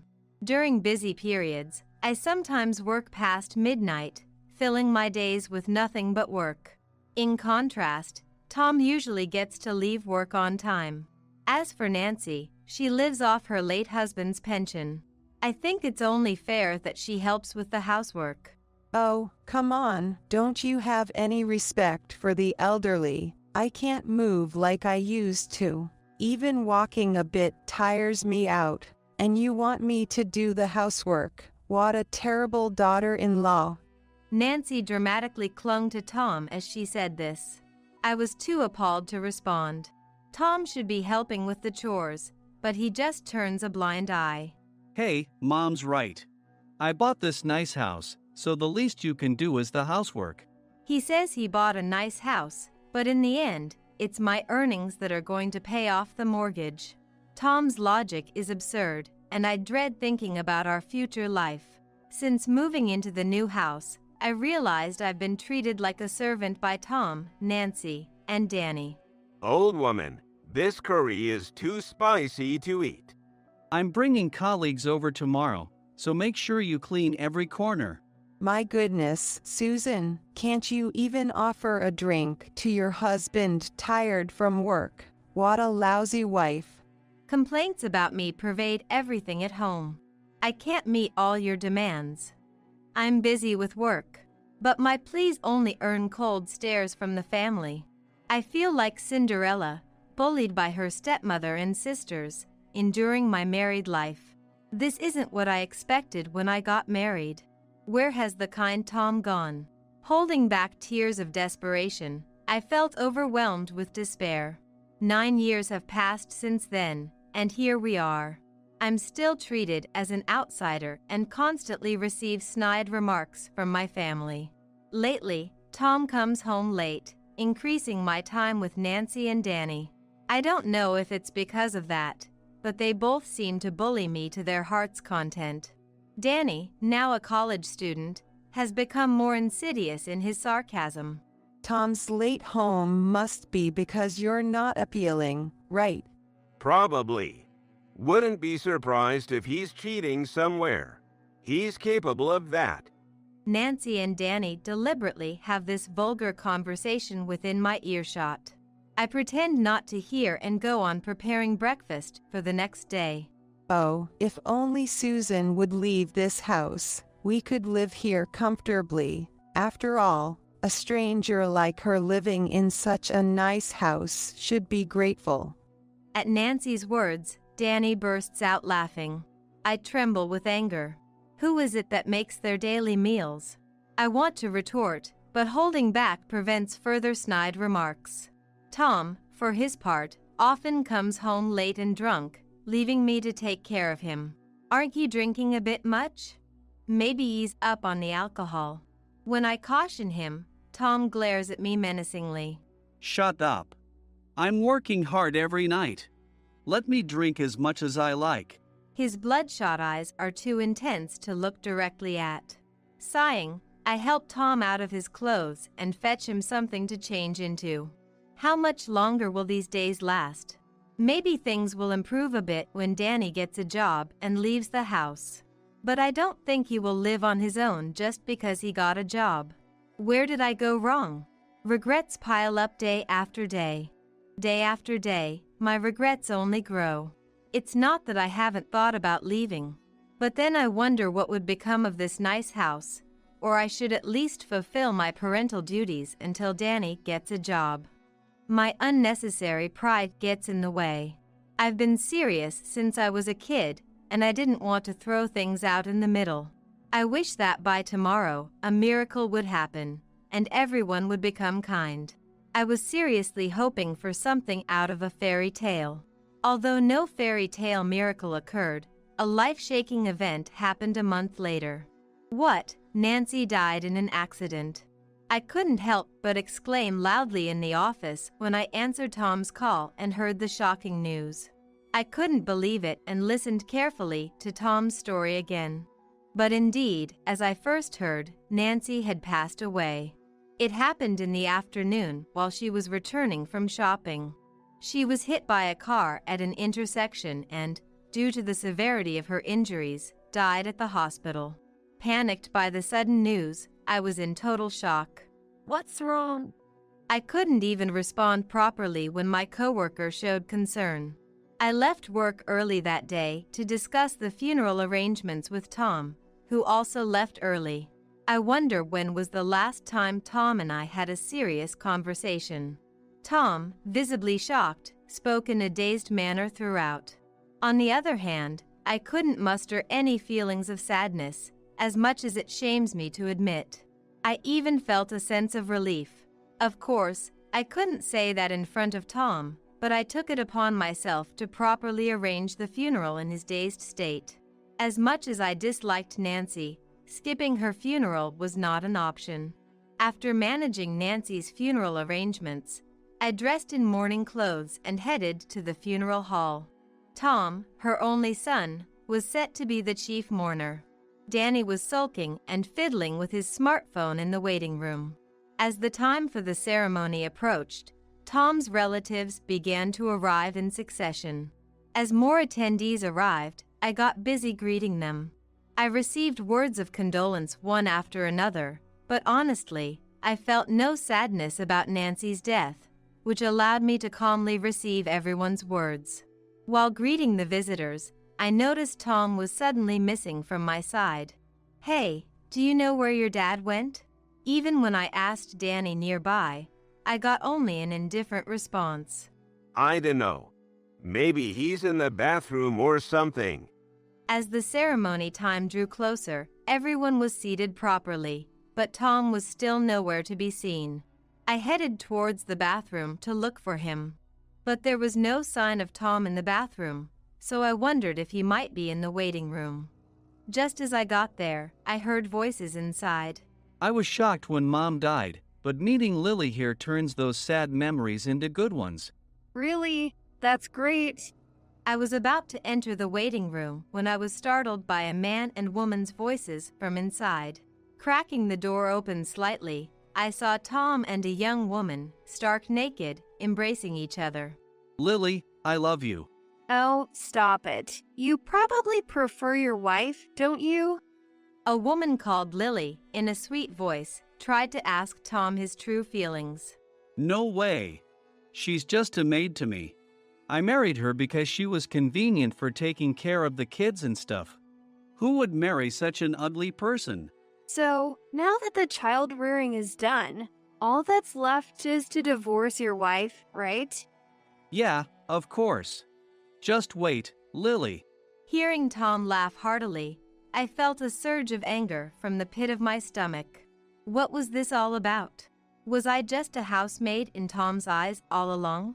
Facing this harsh reality made me feel dizzy. Tom, I can't follow you any longer. You'll regret making me angry. I started recording a video of Tom and Lily's affair through the gap in the door with my smartphone. When I started recording, there was a beep sound, but the two lovers seemed oblivious to it. Irritated by this, I continued to record emotionlessly with my phone. Seeing Tom and Lily through my phone screen was a blow to my pride. After finishing, I quietly closed the waiting room door, and instead of heading to the funeral service, I went straight home. By now, there might be a commotion at the funeral service because of my absence. But I couldn't forgive what happened this time. Despite Nancy's death, Tom, her only son, was having an affair with a young woman before the funeral. Just thinking about it made my skin crawl. Once home, I furiously filled out the divorce papers I had previously obtained. After placing the completed divorce papers on the dining table, I started packing my belongings into a large suitcase. Being a minimalist, everything I took from the 9 years in that house fit into one suitcase. I grabbed my most important bank book and seal, and then I left the house for the last time. Tom called me about 2 hours into the funeral, but by then, I had already moved back to my parents' house. Both of my parents were at Nancy's funeral, so I was alone at home. I ignored Tom's calls while unpacking and locked myself in my room. I had only told my mom that I had run away from home due to some issues. I didn't want to speak to Tom for a while, so I planned not to answer his calls, but he persistently kept calling. If this continued, I wouldn't be able to live peacefully. Once my parents returned, I'd have to explain about Tom, and I didn't want that. Reluctantly, I decided to answer Tom's call. Hello. Do you need something from your mere housemaid? With as much sarcasm as I could muster, I started speaking. Susan, what the hell have you been doing? Skipping my mom's funeral, what were you thinking? Tom's voice was frantic, echoing loudly in my ears. While feeling the urge to throw my phone, I pressed it closer to my ear, determined to settle things with Tom. I just thought, maybe it's all right. I've always been treated badly by Nancy, anyway. I indirectly blamed him, without specifically mentioning catching him in the act. What are you talking about? In what world does a daughter-in-law skip her mother-in-law's funeral? Also, when all the relatives and everyone came back to the house, you were gone, and there was a divorce paper on the table. We were just talking about what happened. You've embarrassed me. Tom rattled on selfishly, trying to put all the blame on me. Disgusted by his attitude, I continued. Tell me, Tom, what's more disgraceful? Skipping the funeral of Nancy, who had been nasty to me for 9 years, or cheating in the waiting room on the day of your mother's funeral? I said it loudly enough to echo around the room, stating the damning fact. At that moment, Tom gasped, "What?" And in the background, I could hear his relatives whispering, "Cheating? What's this about?" Taking a deep breath, I spoke loudly again. "Everyone, I'm really sorry for missing Nancy's funeral today. The reason I wasn't there is because I caught Tom cheating with a young woman in the waiting room at the funeral hall." As I boldly stated the day's events, my voice carried through Tom's phone, causing a stir among the relatives with murmurs of what and what's going on. Hey, Susan, don't make stuff up to play the victim. Everyone's confused. Tom tried to feign innocence, but his voice trembled, betraying his nervousness. Making things up? I guess nobody would believe me if I just said Tom was cheating at the funeral hall without proof. So, let me send you the evidence right now. Cheerfully, I declared my intention to send the proof. I could feel the anticipation from Tom's relatives over the phone. I then sent the video of Tom's affair to the family chat group, which included Tom and Danny. I got something on my phone.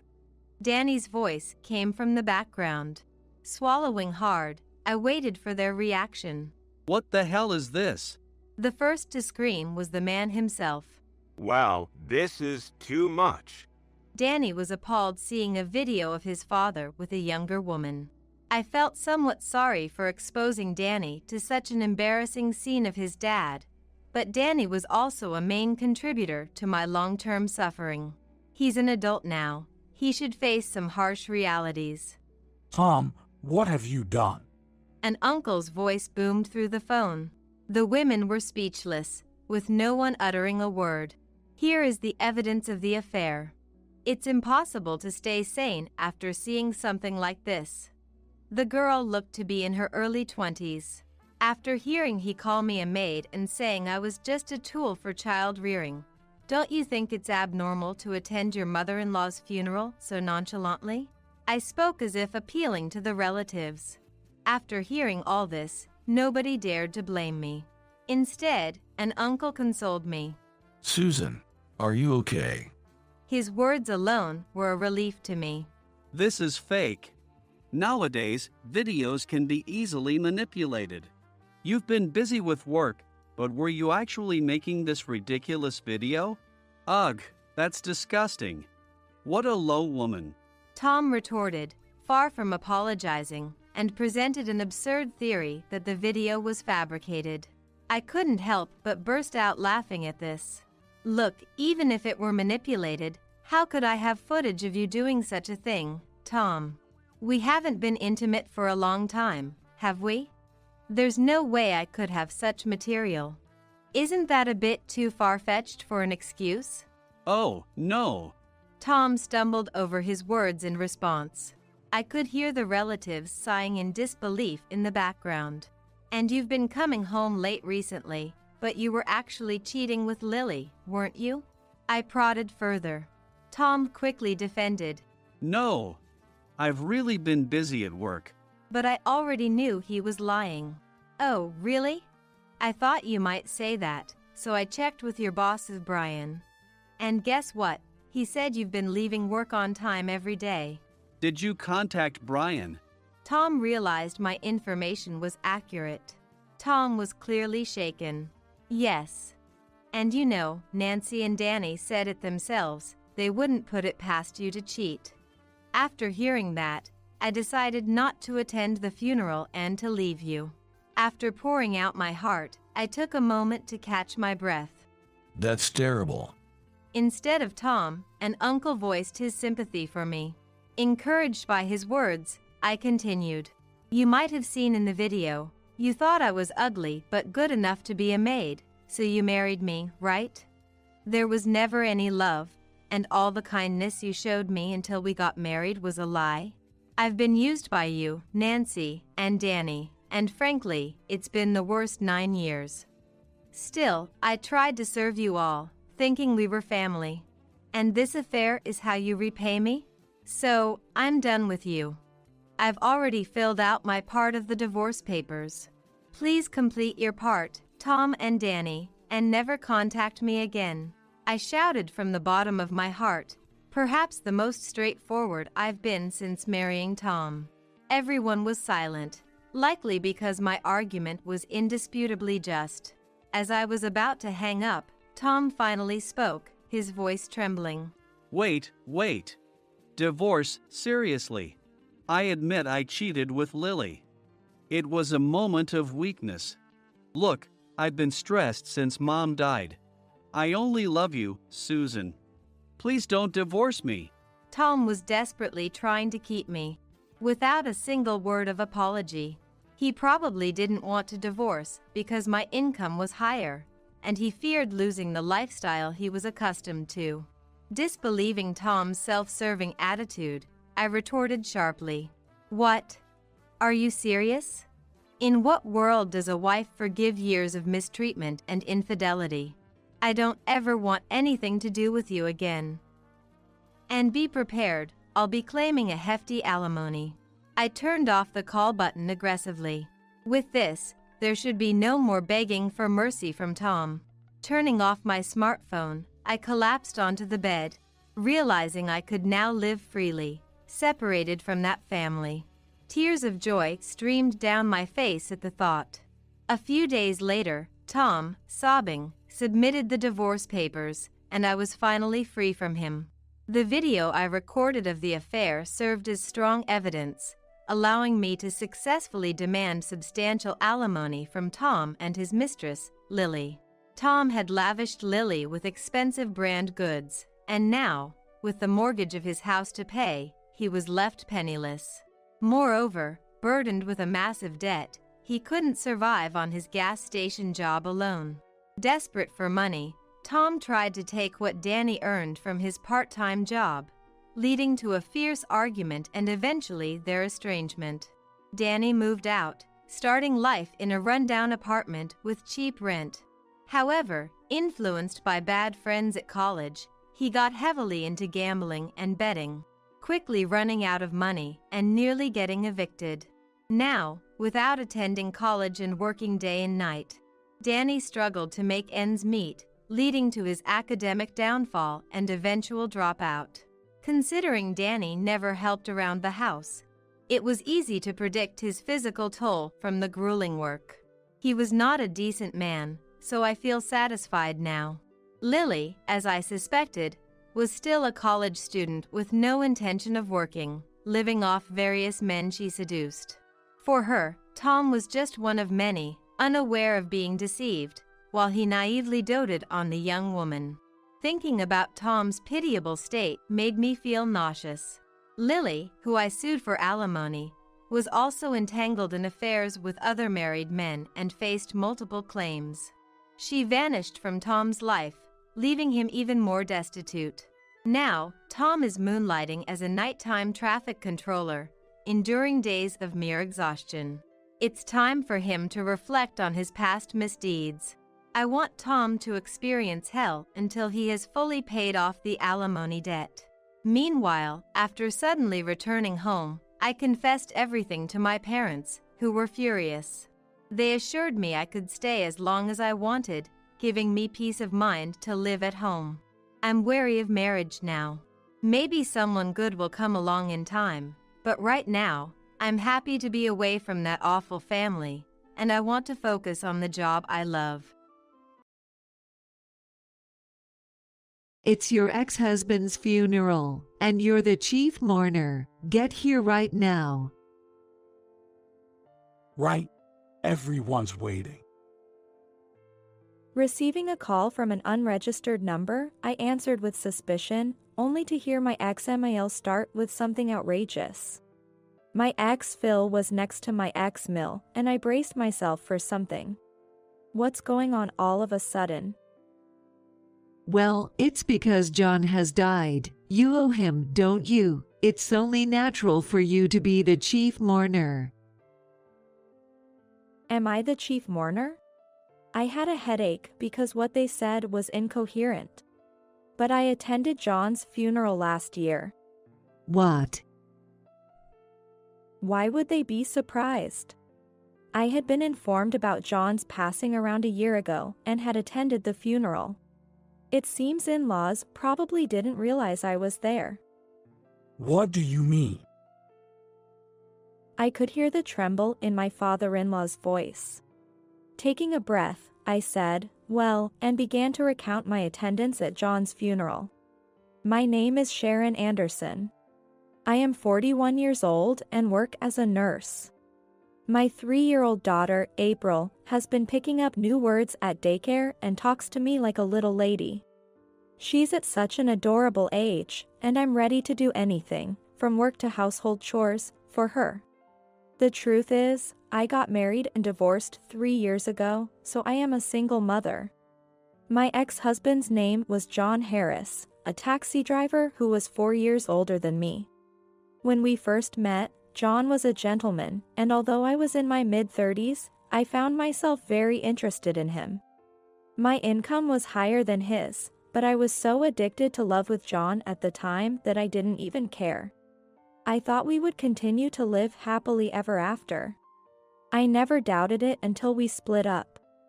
I want to explain, step by step, why I ended up divorcing John. I met John at a singles event that was held regularly. Engrossed in my work, I had missed the so-called right age to marry and started feeling lonely about spending my life alone. At 36, I thought my chances of getting married were slim, but nothing would start without action. So, I attended the mixer my friend recommended. It was a big city mixer, with roughly 100 men and women participating. It was targeted at women in their 30s and men from their 30s to 50s, so I was relieved I didn't have to compete with women in their 20s. However, as a 36-year-old, I felt disheartened as men seemed to prefer women in their early 30s. Then, by chance, I ended up at the same table as John, who struck up a conversation. Do you feel a bit out of place? Would you like to talk more privately over there? Yes, I felt the same way. John found a way into my heart and created time for us to talk alone. Moreover, he was quite a handsome man, and I guessed he must have been very popular when he was younger. He was a taxi driver by profession. I don't care about the income of the marriage partner, but some women will care about it. I thought that was part of the reason why the good-looking John was a single man. It's my first time at an event like this. I didn't know how to behave. It took a lot of courage to talk to someone as beautiful as you. Thank you.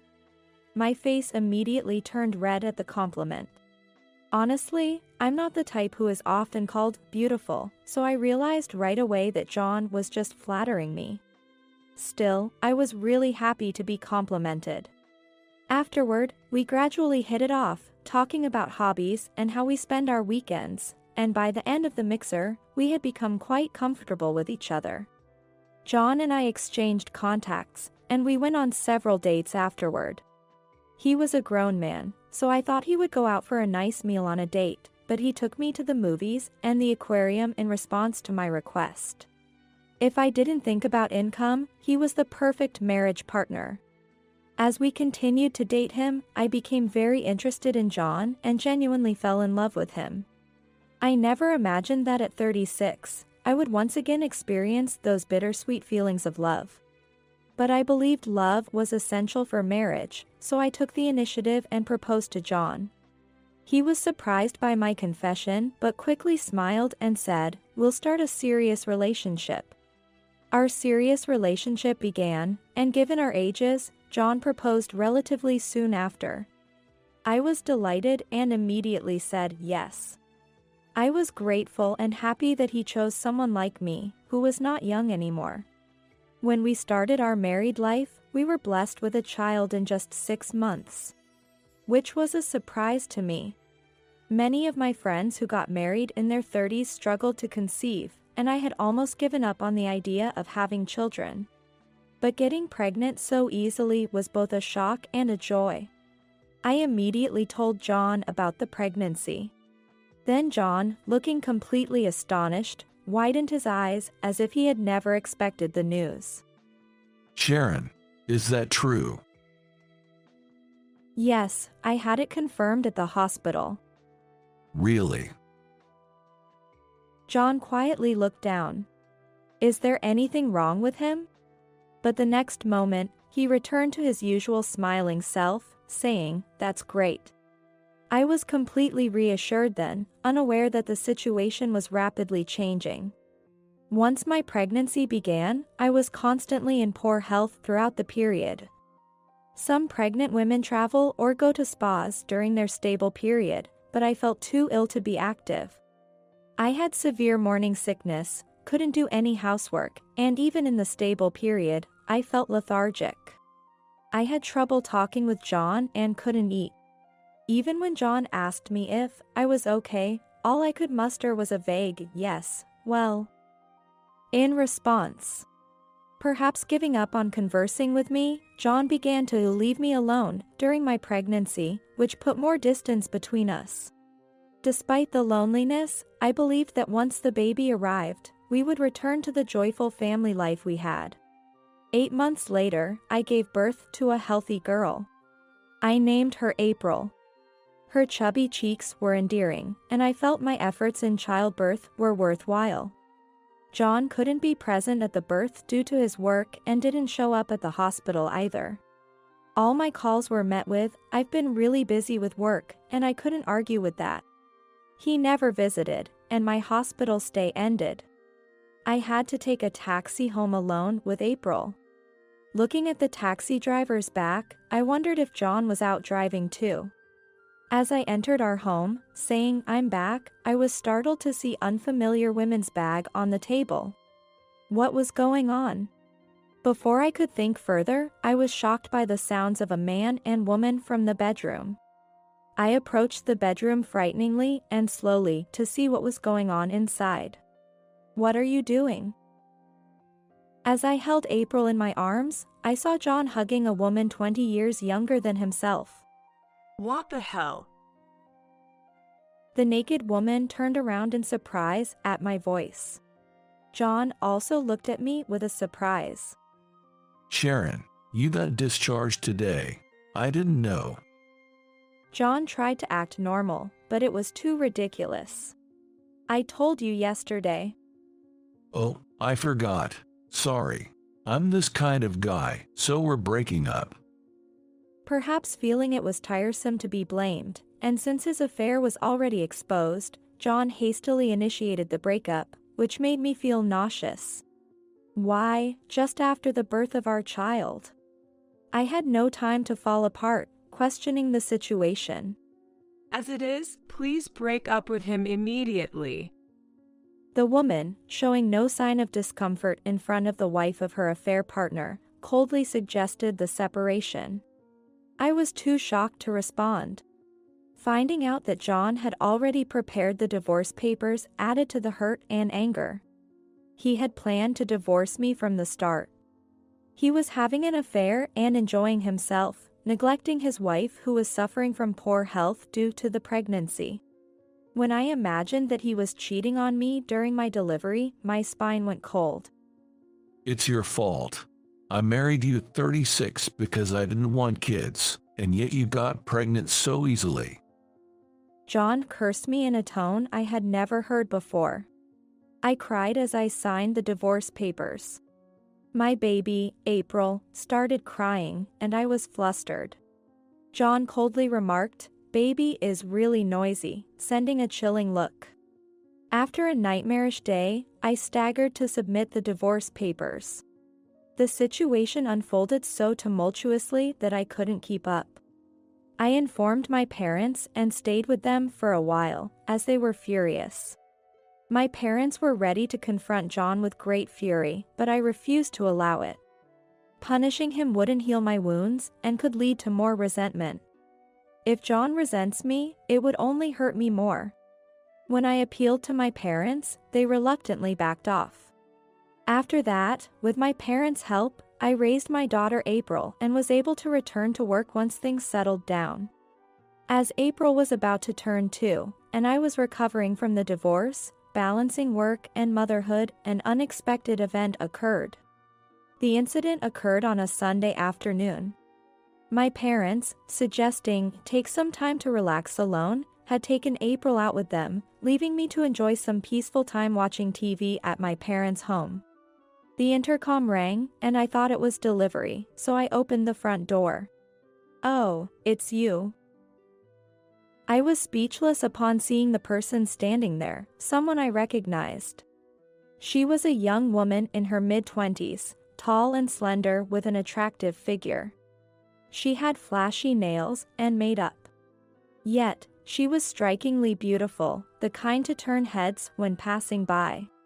I recognized her as the woman from John's bedroom. But why was she at my parents' house now? My mind was full of question marks and I was speechless. Hello, it's been a while. I'm Hilda Harris. To cut to the chase, my husband, John, passed away recently. There is a funeral tomorrow and you need to attend. Otherwise, your daughter's life will be at risk. A woman named Hilda gave me a glaring look when she spoke plainly. Her eyes were like those of an enemy, and I felt fear towards this much younger woman. Above all, the threat that your daughter's life is at risk sent a chill down my spine. Is it true that John has died? Yes, it was a sudden accident. He died instantly.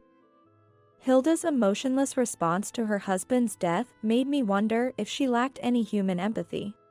Well, why should I attend his funeral? You and John betrayed me. I don't want to speak ill of the deceased, but I don't think I have any obligation to attend his funeral. Even though I was terrified, I firmly stated this to Hilda. Then, Hilda's previously stoic face suddenly twisted grotesquely, taking on a terrifying expression. Reflexively, I let out a scream. What a mess. If you don't come to the funeral, your daughter's life is at risk. Don't make me say it over and over. I shrunk to her low voice as if she were crawling on the bottom of the earth. Her drastic change and the words, your daughter's life, took on a chilling reality. I realized that if I didn't comply, April could indeed be in danger. Especially since this woman knew where my parents lived and could easily target my young daughter. To protect April, I inquired about the location of John's funeral. Please bring some cash for the funeral. Hilda repeatedly emphasized bringing funeral expenses, and once her message was delivered, she left my home. I was paralyzed with fear for a while, slumped in the entranceway. Later, my parents and April returned. Seeing me in a daze at the entrance, my mother asked what happened. I only told them that Hilda had come to our house to inform us of John's death. I did not mention being threatened using April as leverage or being told to attend the funeral. The following night, after work, I went to John's funeral. I told my parents I was going out to dine with a friend from my student days, left April with them, and left home in casual clothes, changing into funeral attire at the venue. When I registered at the reception, Hilda looked at me expressionlessly. I just gave a slight bow and proceeded to attend the funeral. Seeing my in-laws for the first time in a while, they looked much thinner than when John and I had divorced. I had limited interactions with them, only during marriage introductions and Christmas holidays gatherings. Both were quite talkative, and John had preferred not to have me meet them often, probably to avoid any complications. At the end of the funeral, I greeted in front of my ex-in-laws. Still, they seemed to have forgotten me, showing no particular reaction to their former deal attending their son's funeral, merely returning the greeting as they did with everyone else. It appeared they truly did not recognize me. Feeling no need to assert my presence, I quickly returned home once the funeral was over. A year after John's funeral, April turned 3. It marked 3 years since I had separated from John. I started living alone with April after John's funeral. I felt it was unfair to burden my parents further, and I was also afraid that Hilda might unexpectedly show up at my parents' house again. Since starting to live alone with April, our life had been peaceful, but one day, an unknown number called my smartphone. It was after picking up April on my way home from work as usual. April was sleeping in her room while I was preparing dinner. I didn't know the phone number, so I hesitated whether to answer, but I pressed the call button and pressed the smartphone to my ear. Hello? I spoke softly, gauging the caller's intent. Then, from the other end of the phone, I heard the caller's harsh concern, which struck me as odd. It's your ex-husband's funeral, and you're the chief mourner. Get here right now. Yes, come on. Everyone's waiting. The callers were John's parents, and my ex Mill started with an outrageous demand. My ex Phil was next to my ex Mill, and I braced myself for something. What's going on all of a sudden? Because John has died, you were involved with him. You should naturally be the chief mourner. Oh, and make sure you bring some cash for the funeral. Am I the chief mourner? I had a headache because what they said was incoherent. But I attended John's funeral last year. As I responded with disbelief, my in-laws exclaimed incredulously, "What? What could be so surprising?" I had received notification about John's death about a year ago and even attended his funeral. Probably, my in-laws hadn't realized I was there. What do you mean? I could hear the trembling in my ex-father-in-law's voice. Taking a breath, I said, "Well," and began to recount my attendance at John's funeral. A year ago, Hilda suddenly showed up at my parents' house and told me to attend John's funeral, threatening my daughter's life if I didn't comply. She also insisted on bringing some cash for the funeral, just like you are now. I calmly narrated the events of the past year to them. On the other end of the line, I heard two people gasp. What are you talking about? That woman did what? Can we meet you in person right now? Excuse me? The in-laws asked me, their voices tinged with desperation. Right now? Well, April is sleeping at home, so if it's at my house, that would be okay. I didn't want to get involved, but considering the unpredictable behavior of my in-laws and Hilda, I reluctantly agreed. All right, I'll come now. Please give me your address. After telling my in-laws my home address, they arrived in about 30 minutes. I'm sorry to disturb you so suddenly. My ex-in-laws entered the room without hesitation. I was so taken aback by their behavior that I forgot to serve them tea. We want to know everything. What did Hilda tell you? It seemed my ex-in-laws had a harsh view of Hilda. Every time her name was mentioned, their faces contorted with disdain. As I said earlier, I was threatened by Hilda and attended John's funeral. I even greeted you, but you didn't notice me. What a thing to say. My ex-mother-in-law's body trembled. That woman, she stole everything valuable from our house and ran away. We ended up paying for the funeral expenses ourselves. Her eyes blazed with anger. I see, that's happened. Hilda also took away all of my ex-husband's savings, which should have been used for funeral expenses. So my troubled ex-in-laws were trying to get money from me by making up John's funeral, which was supposed to have already finished. If I brought the cash to John's funeral, they planned to take it and run. From what I heard, they were really terrible, but my ex-in-laws kept talking as if they were the victims. Hilda claimed she married John because he deceived her into believing he was the CEO. She lashed out at us. But the truth is, she's a big spender and has accumulated a lot of debt. We ended up being her debt guarantors, and now it looks like we'll have to pay off her debts. She's truly despicable. They expressed their frustration with twisted faces. My ex-mother-in-law claimed she had always opposed the remarriage to Hilda and even suggested that Hilda might have orchestrated John's death for insurance money. My ex-in-laws had a pretty bad reputation for Hilda. As an outsider, I felt like covering my ears for their terrible words. I was also worried that April might wake up due to their loud voices. Ultimately, despite their outrage at Hilda, they still tried to deceive me with a fake funeral story to ask for money. They never apologized when John cheated and we divorced. They were filled with anger at Hilda, ignoring what they had done. I was on the verge of exploding with the anger welling up inside me. Just then, my phone rang. Another call? Noting the frequency of calls today, I glanced at the screen to see yet another unknown number. Maybe it's just a sales call. Suggested by my ex-mother-in-law, but feeling uneasy, I softly touched the call button and turned on the speaker. Hello? As I spoke softly, a loud, heavy-breathing voice came from the other end of the phone immediately.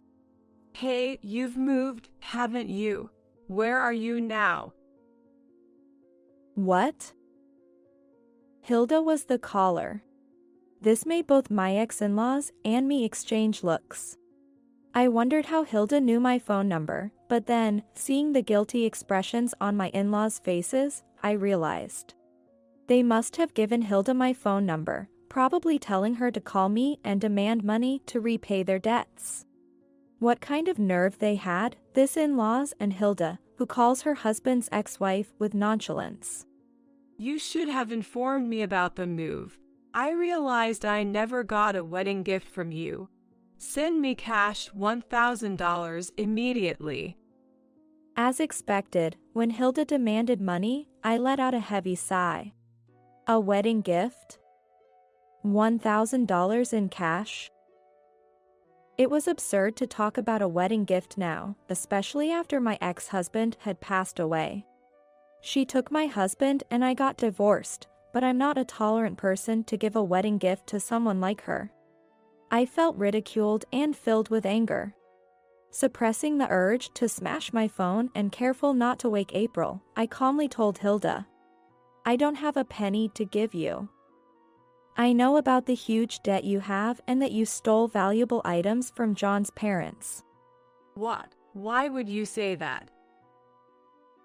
Hilda seemed shocked, and her agitation was clearly conveyed over the phone.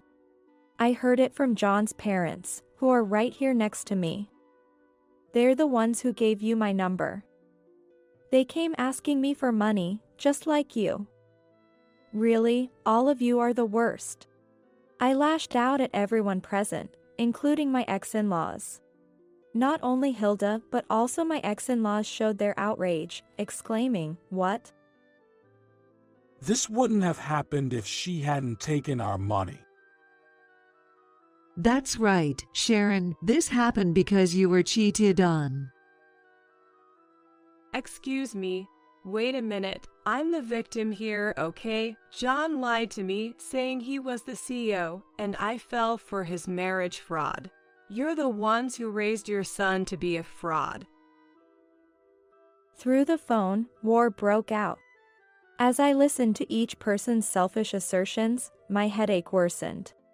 It's absurd that John's parents are brazenly causing a commotion in my house, and even more outrageous is the fact that I, the primary victim, am the one being blamed by them. I took a deep breath as they started fighting, feeling my head hurt.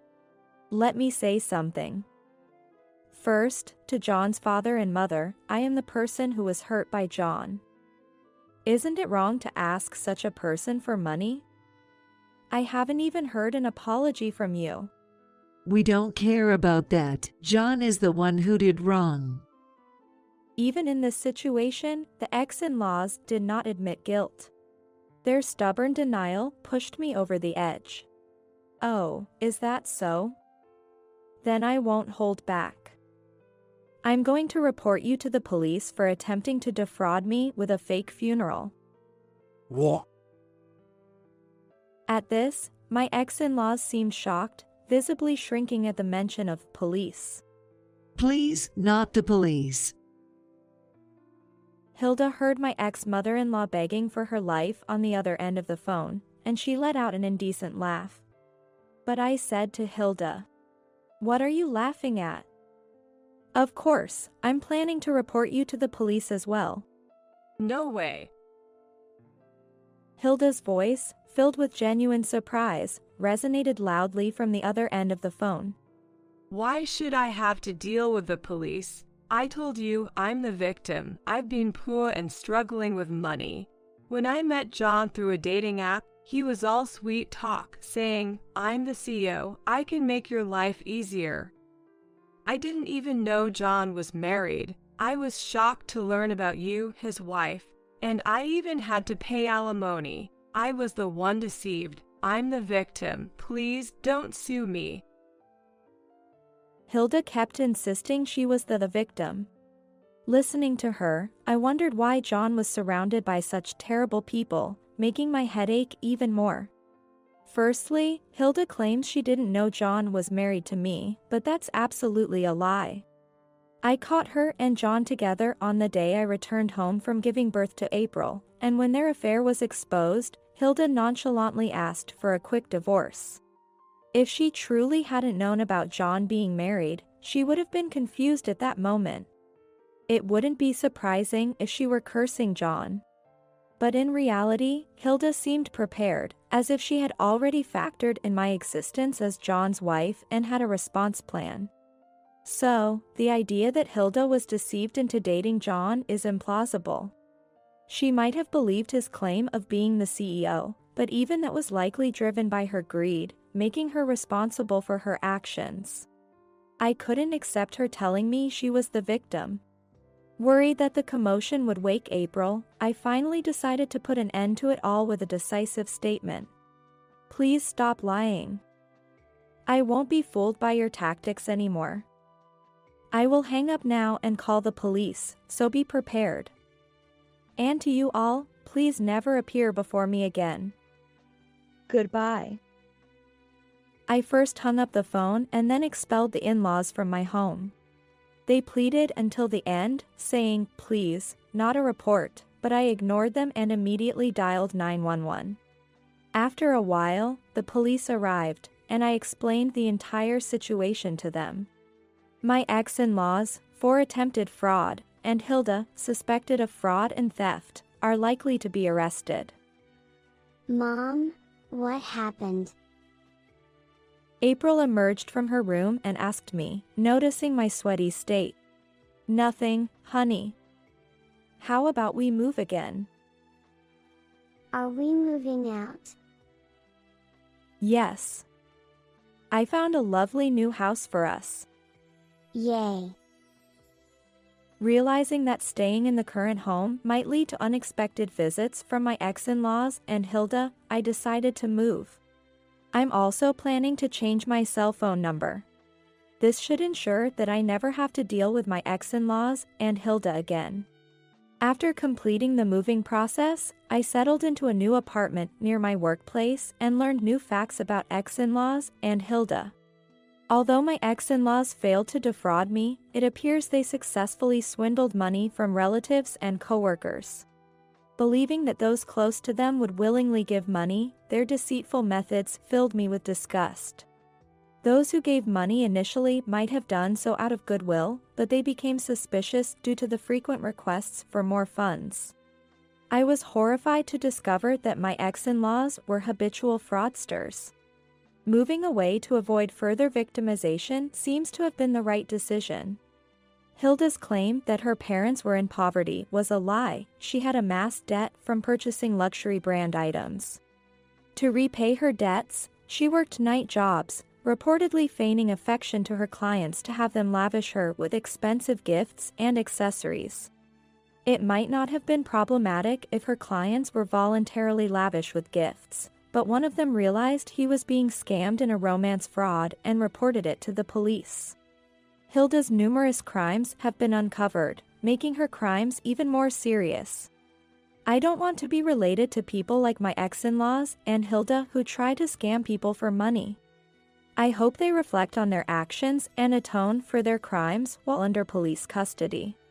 Since moving, I've been able to live peacefully. There have been no calls from my ex-in-laws or Hilda, and April and I are enjoying our days together.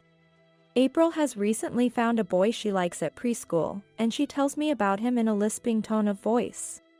Listening to her innocent feelings brightens my mood as well. I hope these peaceful days will last, praying daily as I head to work again today. Hello. Where the hell are you? What's going on? Stop messing around. Mike's voice was trembling over the phone. He seemed very angry. What? Why are you so worked up? Worked up? It's John's graduation today. Where are you on your son's graduation day? My son. When I asked with a raised tone, Mike shouted irritably. John, all the other kids have their families with them at the graduation. I'm the only one here alone. Families are supposed to attend these things together. He was clearly furious, but that didn't matter to me at all. I continued without a care. I don't have a family. Huh. Mike gasped softly on the other end of the line. Do they have no idea what they've been doing to me for the past 13 years? How they've treated me? If so, fine. Whether they're aware or not, I'll do things my way. I won't let them have their way anymore. My name is Anna. I'm a 40-year-old part-time housewife. I've been married to Mike, who often says being a housewife must be easy. I'm so jealous, for 13 years. He's been grumbling about me being a full-time housewife since we got married. But let's not forget, it was Mike who asked me to be a stay-at-home mom for the kids. Did he forget that he asked me himself? It's just not fair. After the kids got a bit older, he started saying things like, a housewife is just a jobless parasite. He constantly treated me like a freeloader. Mike's snide remarks increased as the kids grew older. It got so bad that I started working part-time a few years ago. But it's just part-time work. Now he sneers and nothing changes. Time flies. Our eldest son, Rick, is now 18, and our second son, John, is 15. Our sons, though there's no blood relation between them and me. They are Mike's stepchildren. When I married Mike, the boys were 5 and 2. Time passed quickly, but it was never easy. I was told I probably couldn't have children. When Mike asked me out, I nervously told him this. Living normally is fine, but you likely can have kids. I'd been told this by my doctor due to irregular periods. So when I found out Mike had stepchildren, I was honestly relieved. I didn't have a good eye for women, and these kids have suffered for it. When we got engaged, Mike confessed this to me apologetically. I heard his ex-wife had cheated on him. So I tried my best to comfort him. It's not your fault, the kids will be fine. Let's raise them together so they won't feel lonely. Anna, thank you. Mike's income was nothing to brag about.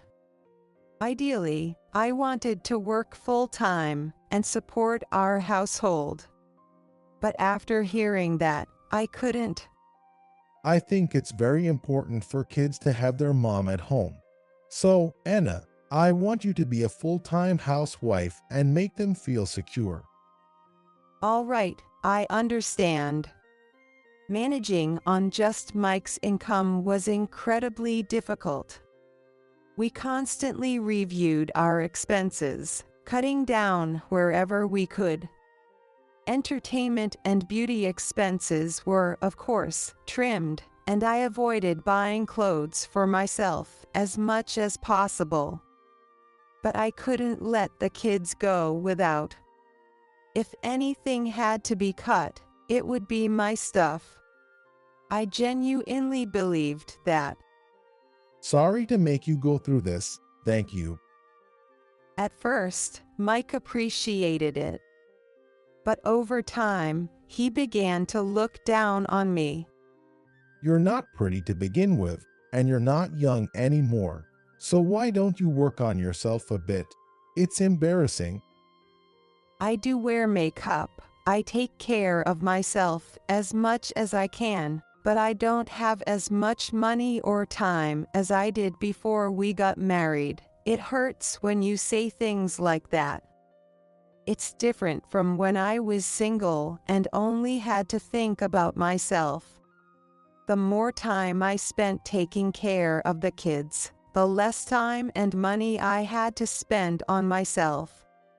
Mike used work as an excuse to avoid doing any housework. I asked for his help a few times, but he always refused. I trust you to handle everything, Anna. Besides, the kitchen is a woman's domain, right? I never asked him to leave it all to me or to keep his hands off. Before we got married, I thought he was manly and wonderful, but he turned into a typical domineering husband. The kids were my only source of comfort. Right after we got married, the kids were 5 and 2. If they had been a little younger, they might not have been so shy, but Rick especially was very resistant to me. I want mommy. You're not my mommy. Rick. Holding the crying Rick, I almost cried too.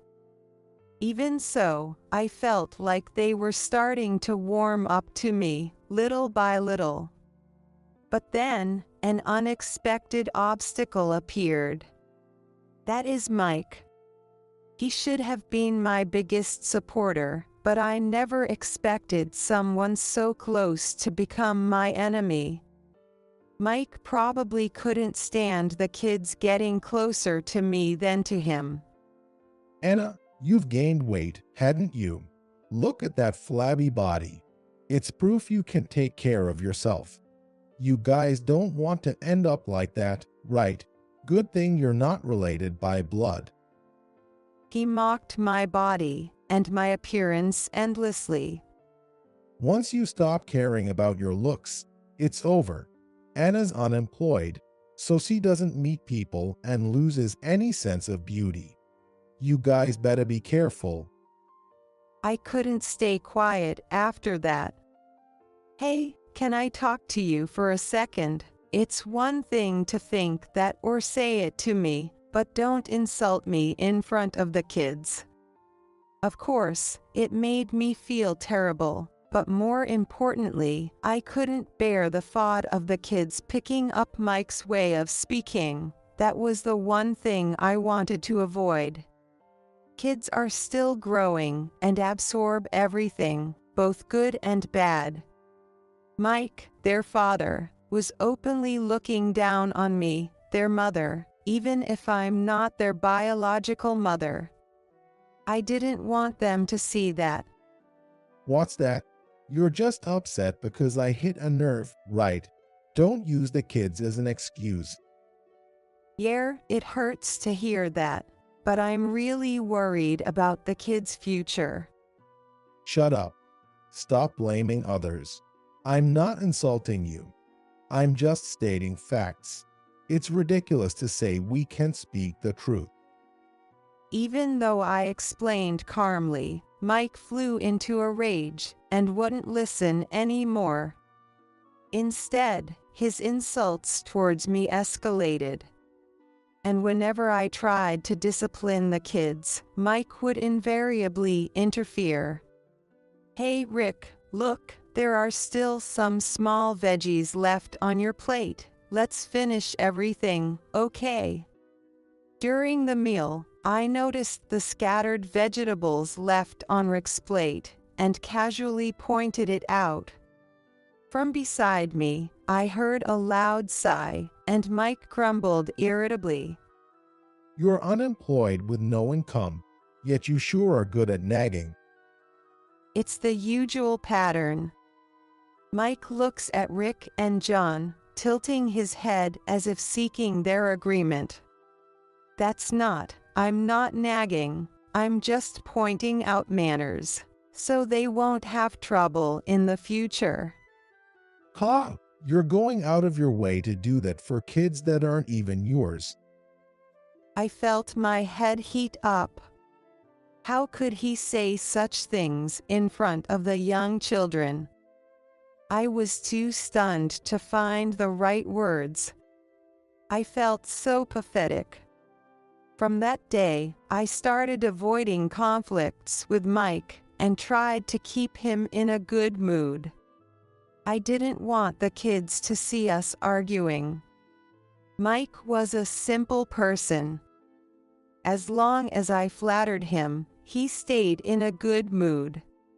I knew this was the wrong way, but I couldn't think of any other way. Divorce would be the easiest solution, but what would happen to Rick and John then? I couldn't abandon them. So, I focused on keeping things as peaceful as possible. I did my best to make it my top priority. And then, before I knew it, 13 years had passed, bringing us to the present. The brothers, you were so young then, had been completely influenced by Mike. Their thinking mirrored his, even though their appearances didn't. Because Mike belittled me in front of the kids, they started to think it was normal. They began to insult me openly. Hey, wait a minute. Rick called out to me, frowning. My friends are coming over tomorrow. You should go out. It would be embarrassing if they saw you. If you were younger and prettier, I wouldn't have to deal with this. It's such a hassle. All right. It wasn't just teenage embarrassment. He genuinely thought I was an embarrassment. I had become accustomed to such hurtful remarks as they were repeated over and over. Oh, leave some money before you go. And did you iron the clothes I asked for? Also, the college application deadline is coming up. Take care of it. Even though he said he was embarrassed to be seen with me, he still relied on me for everything. He had inherited this trait from Mike. Then John chimed in from the side. Hey, did you check out the tutoring places for me? Oh, and don't forget, I've got a practice session tomorrow. You'll need to give me a ride. Without waiting for my response, Rick and John returned to their rooms. To them, it was only natural to ask me to do things for them. There wasn't a shred of gratitude. It probably never even crossed their minds. At dinner, the root of all this and the brothers' role model, Mike, looked at me with a puzzled expression and brought up a subject. You should start working and earning money. What? Mike sighed dramatically and exaggeratedly slumped his shoulders. Do you realize how long I've been supporting you? I've been lenient, but how many years have you been unemployed now? Are you thinking at all? His words made me put down my fork in anger. I'm not unemployed. Since John started elementary school, I've been working part-time. That's right. When the kids were too young for school, I was a full-time housewife because it felt wrong to leave them alone. But once John started school, I took up a part-time job in the mornings. However, even though I started working part-time when John started elementary school, he frequently got sick. Each time, I had to apologize to my employer and take time off from work. When I had to take an entire week off, I pleaded with Mike to let me work at least one day. Just for a day, even half a day, can't you watch John? I thought he could take my place for just one day since I'd been the one taking time off all this time. But his response was incredibly irresponsible. Huh? No way. I'm busy with work. Can't you figure that out? No way. Why should I? He said I'm busy with work. In other words, Mike didn't consider my part-time job to be real work. I knew from that moment how low his opinion of part-time jobs was, but I couldn't stand being treated as if I were unemployed. I'm working part-time, even though it's within the tax exemption limit. I earn $800 a month. When I argued against being called unemployed, Mike, Trick, and John all started laughing. You say that so proudly. $800 is so pathetic. Exactly. And how can you be so smug about it? That confidence is something else. Mike looked triumphant, flaring his nostrils in pride at the boy's words. Seriously, they are right. Besides, these guys don't need much help anymore, so you should start contributing more. Since you're not related by blood, we won't recognize you as family if you don't. As I watched the three of them laughing together, something inside me, which I had tried to keep intact, started to crumble. I can't take it anymore. I can't keep pushing myself, or I'll break. For my own sake, I can't do this any longer. I'll fulfill my final obligations, and then leave this house. That day, I made a firm decision. John's graduating from middle school tomorrow. It's such a relief to think he'll be a high schooler soon. A few months after I made my decision, Rick was accepted into college, and John was about to graduate from middle school. At night, after the kids had returned to their rooms, I was washing dishes when Mike, in a good mood, drank his alcohol behind me. Honestly, before I married you, I was really struggling with what to do. Mike, slightly drunk and feeling good, started talking more. My mom said she couldn't watch Rick and John anymore. I was thinking of putting them in a facility. But then I married you just in time. I'm really lucky. I had vaguely heard this story from my mother-in-law shortly after getting married. Mike had taken in the kids, but had mostly left their care to his mother. For a woman nearing 60, taking care of young children must have been physically demanding. Eventually, she couldn't handle the burden anymore and told Mike to take responsibility. That's when he married me. Really, from start to finish, I've just been convenient for you. I'm amazed at myself. Huh? What's the matter? Are you sulking? Don't be a pain. Once both of them get jobs, let's go on a trip or something. That should make you happy, right? I deliberately made noise as I washed the dishes, pretending not to hear Mike's words. When I finished, I sat across from Mike and kept pouring him drinks. Here, drink more. Tomorrow is John's big graduation day. Oh, that's right. You're finally being thoughtful.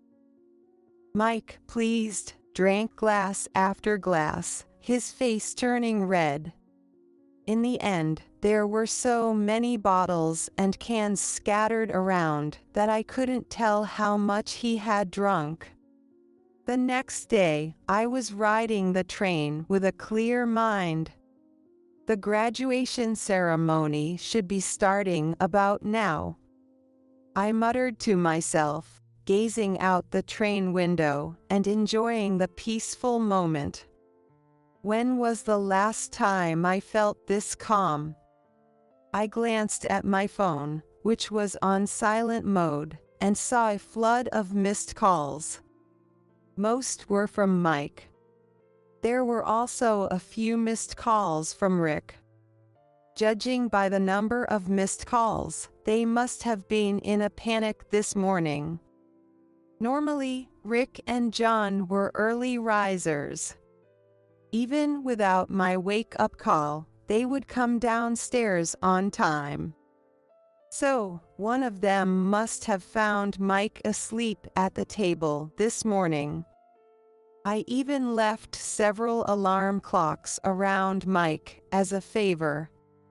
So, they probably didn't oversleep and miss the graduation ceremony. Well, the real problem starts from there. I left the suit, tie, and socks for the graduation ceremony in the closet and left the house. As a final act of kindness, everything was washed or dry cleaned. Normally, anyone would be able to dress themselves if everything was prepared like that. But Mike isn't normal. For the past 13 years, he has relied on me for everything. He probably didn't even know which suit to wear for the graduation ceremony. Normally, you'd prepare the night before. I know Mike wouldn't have done that. Even if he got drunk or passed out, he always had me to clean up the mess. I wonder how they felt when the person they depended on suddenly disappeared. I was curious about their reactions. Did they panic? Maybe they got furious. Either way, it doesn't matter to me now. After a while, the train arrived at my destination, and I got off with my luggage. As I walked through the ticket gate and turned off silent mode on my phone, it started ringing. It was a call from Mike. Hello. Where the hell are you? What's going on? Stop messing around. Mike's voice was trembling over the phone. What? Why are you so worked up? Why? It's John's graduation ceremony. Where are you on your son's graduation day? My son. When I asked with a raised tone, Mike shouted irritably. John, all the other kids have their families with them at the graduation. I'm the only one here alone. Families are supposed to attend these things together. And you didn't even prepare my clothes. If my mom hadn't come over, it would have been a disaster. I calmly responded to his complete misdirection and scapegoating. The fact that you can rely on your mother at your age for something like that is what's really concerning. What did you say? Mike's voice was furious. But that didn't matter to me. I continued without concern. And what do you mean by family? I cut him off. I don't have a family. Mike gasped softly on the other end of the line. In the past 13 years, I have never felt like I was treated as part of the family by any of you. That's not true. What are you talking about? We ate, slept, and lived together. Isn't that what makes a family? Being constantly insulted about my appearance and weight, mocked as an unemployed parasite, and treated like a maid. And now you call that a family? What are you talking about? Are you stupid? After I spoke quickly and forcefully, there was a brief silence before the call abruptly ended. A few minutes later, my phone rang again, this time from Rick. The timing was too perfect. Mike had probably contacted Rick in some way. So, you had a fight with Dad, but you went too far. Dad was furious. If you apologize now, he'll probably forgive you. Hurry up and apologize and come home. Dinner will be late otherwise. I sighed in exasperation. I don't know exactly how Mike explained our conversation to Rick. But neither Mike nor Rick ever thinks they are at fault. Their main concern is always their own well-being. That's why Rick said what he did earlier. He didn't even question why I would leave the house and miss John's graduation. Instead, he's worried about his dinner. Apologize, why? And you guys can handle dinner on your own. My words seemed to irritate him. Rick's tone became harsher. What the hell? It's irresponsible to just leave like that. Don't you get it? Mom, Dad has been feeding you and taking care of you. I've always thought you should be more grateful for that. Mike's words echoed in my head. Who do you think is providing for you? I've heard that line countless times. Mike's catchphrases have become ingrained in the kids like a curse. It's so outdated. Do they realize they are making things harder for themselves in the future? I sighed and spoke to Rick. You and John are just like Mike. What are you talking about? Of course we are. He's our dad. Yes, and that's why you should be careful. You're not suited for modern marriage. What? Rick sounded confused. Like Mike, he lacked self-awareness. What? You're saying crazy things just because you're upset. His voice shook, just like Mike's when he got agitated. Fine, anyway, there's something else I want to discuss, so I'll come by soon for a final goodbye. Can you tell Mike that?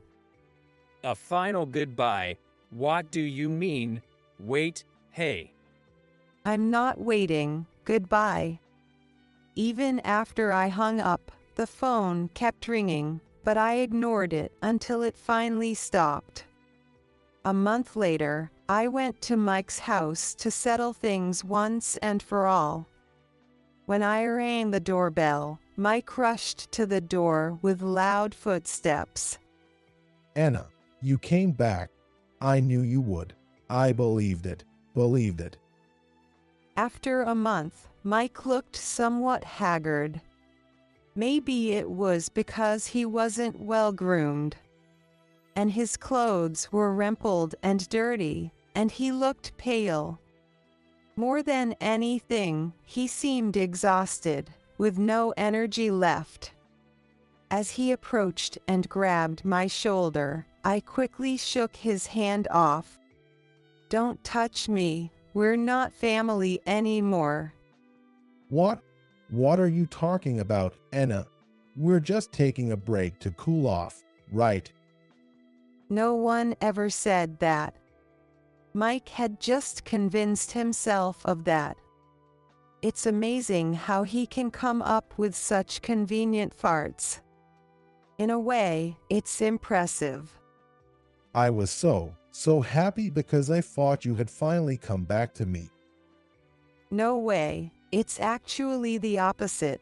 I'm here today to settle things cleanly with you. Settle things. Mike's face twitched as he asked. I nodded. I want a divorce. Let's thoroughly discuss alimony and property division. When I entered the living room, it was empty. Rick and John, you should have been home, were nowhere to be seen. Where are the kids? They're in their rooms. They don't know you're here.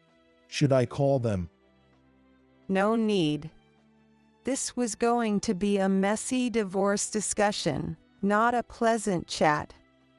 It's not something the kids needed to hear. Besides, it had only been a month since I left, yet the house had changed drastically. Clothes were scattered everywhere, and the table was cluttered with dirty dishes and plastic bags. The sink was so full of dishes that I couldn't see the bottom.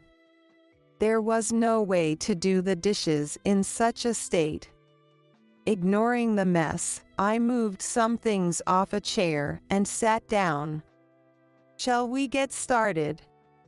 I wanted to settle this as quickly as possible. As soon as I sat down at the table, Mike kneeled at an unbelievable speed. "Kneeling? Please stop. That won't help, and it won't change my mind." Mike, still on the floor, shook his head vigorously. Please don't divorce me. Over this past month, we've realized how important you were. Mike's voice was desperate. In the past, I might have been swayed by this, but I had grown stronger over the years. Such childish tricks wouldn't work on me. Of course, without me, your slave, there's no one to do the housework or serve you. A maid, that's not. Mike averted his gaze. I smiled back at him. All the housework you mocked me for was tough, right? All those small, tedious tasks. I knew someone as clumsy and impatient as you could never handle it. What? How dare you? Mike glared at me sharply.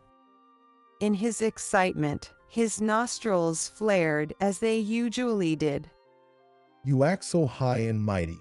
I could handle the housework if I wasn't working. I'm too busy with my job.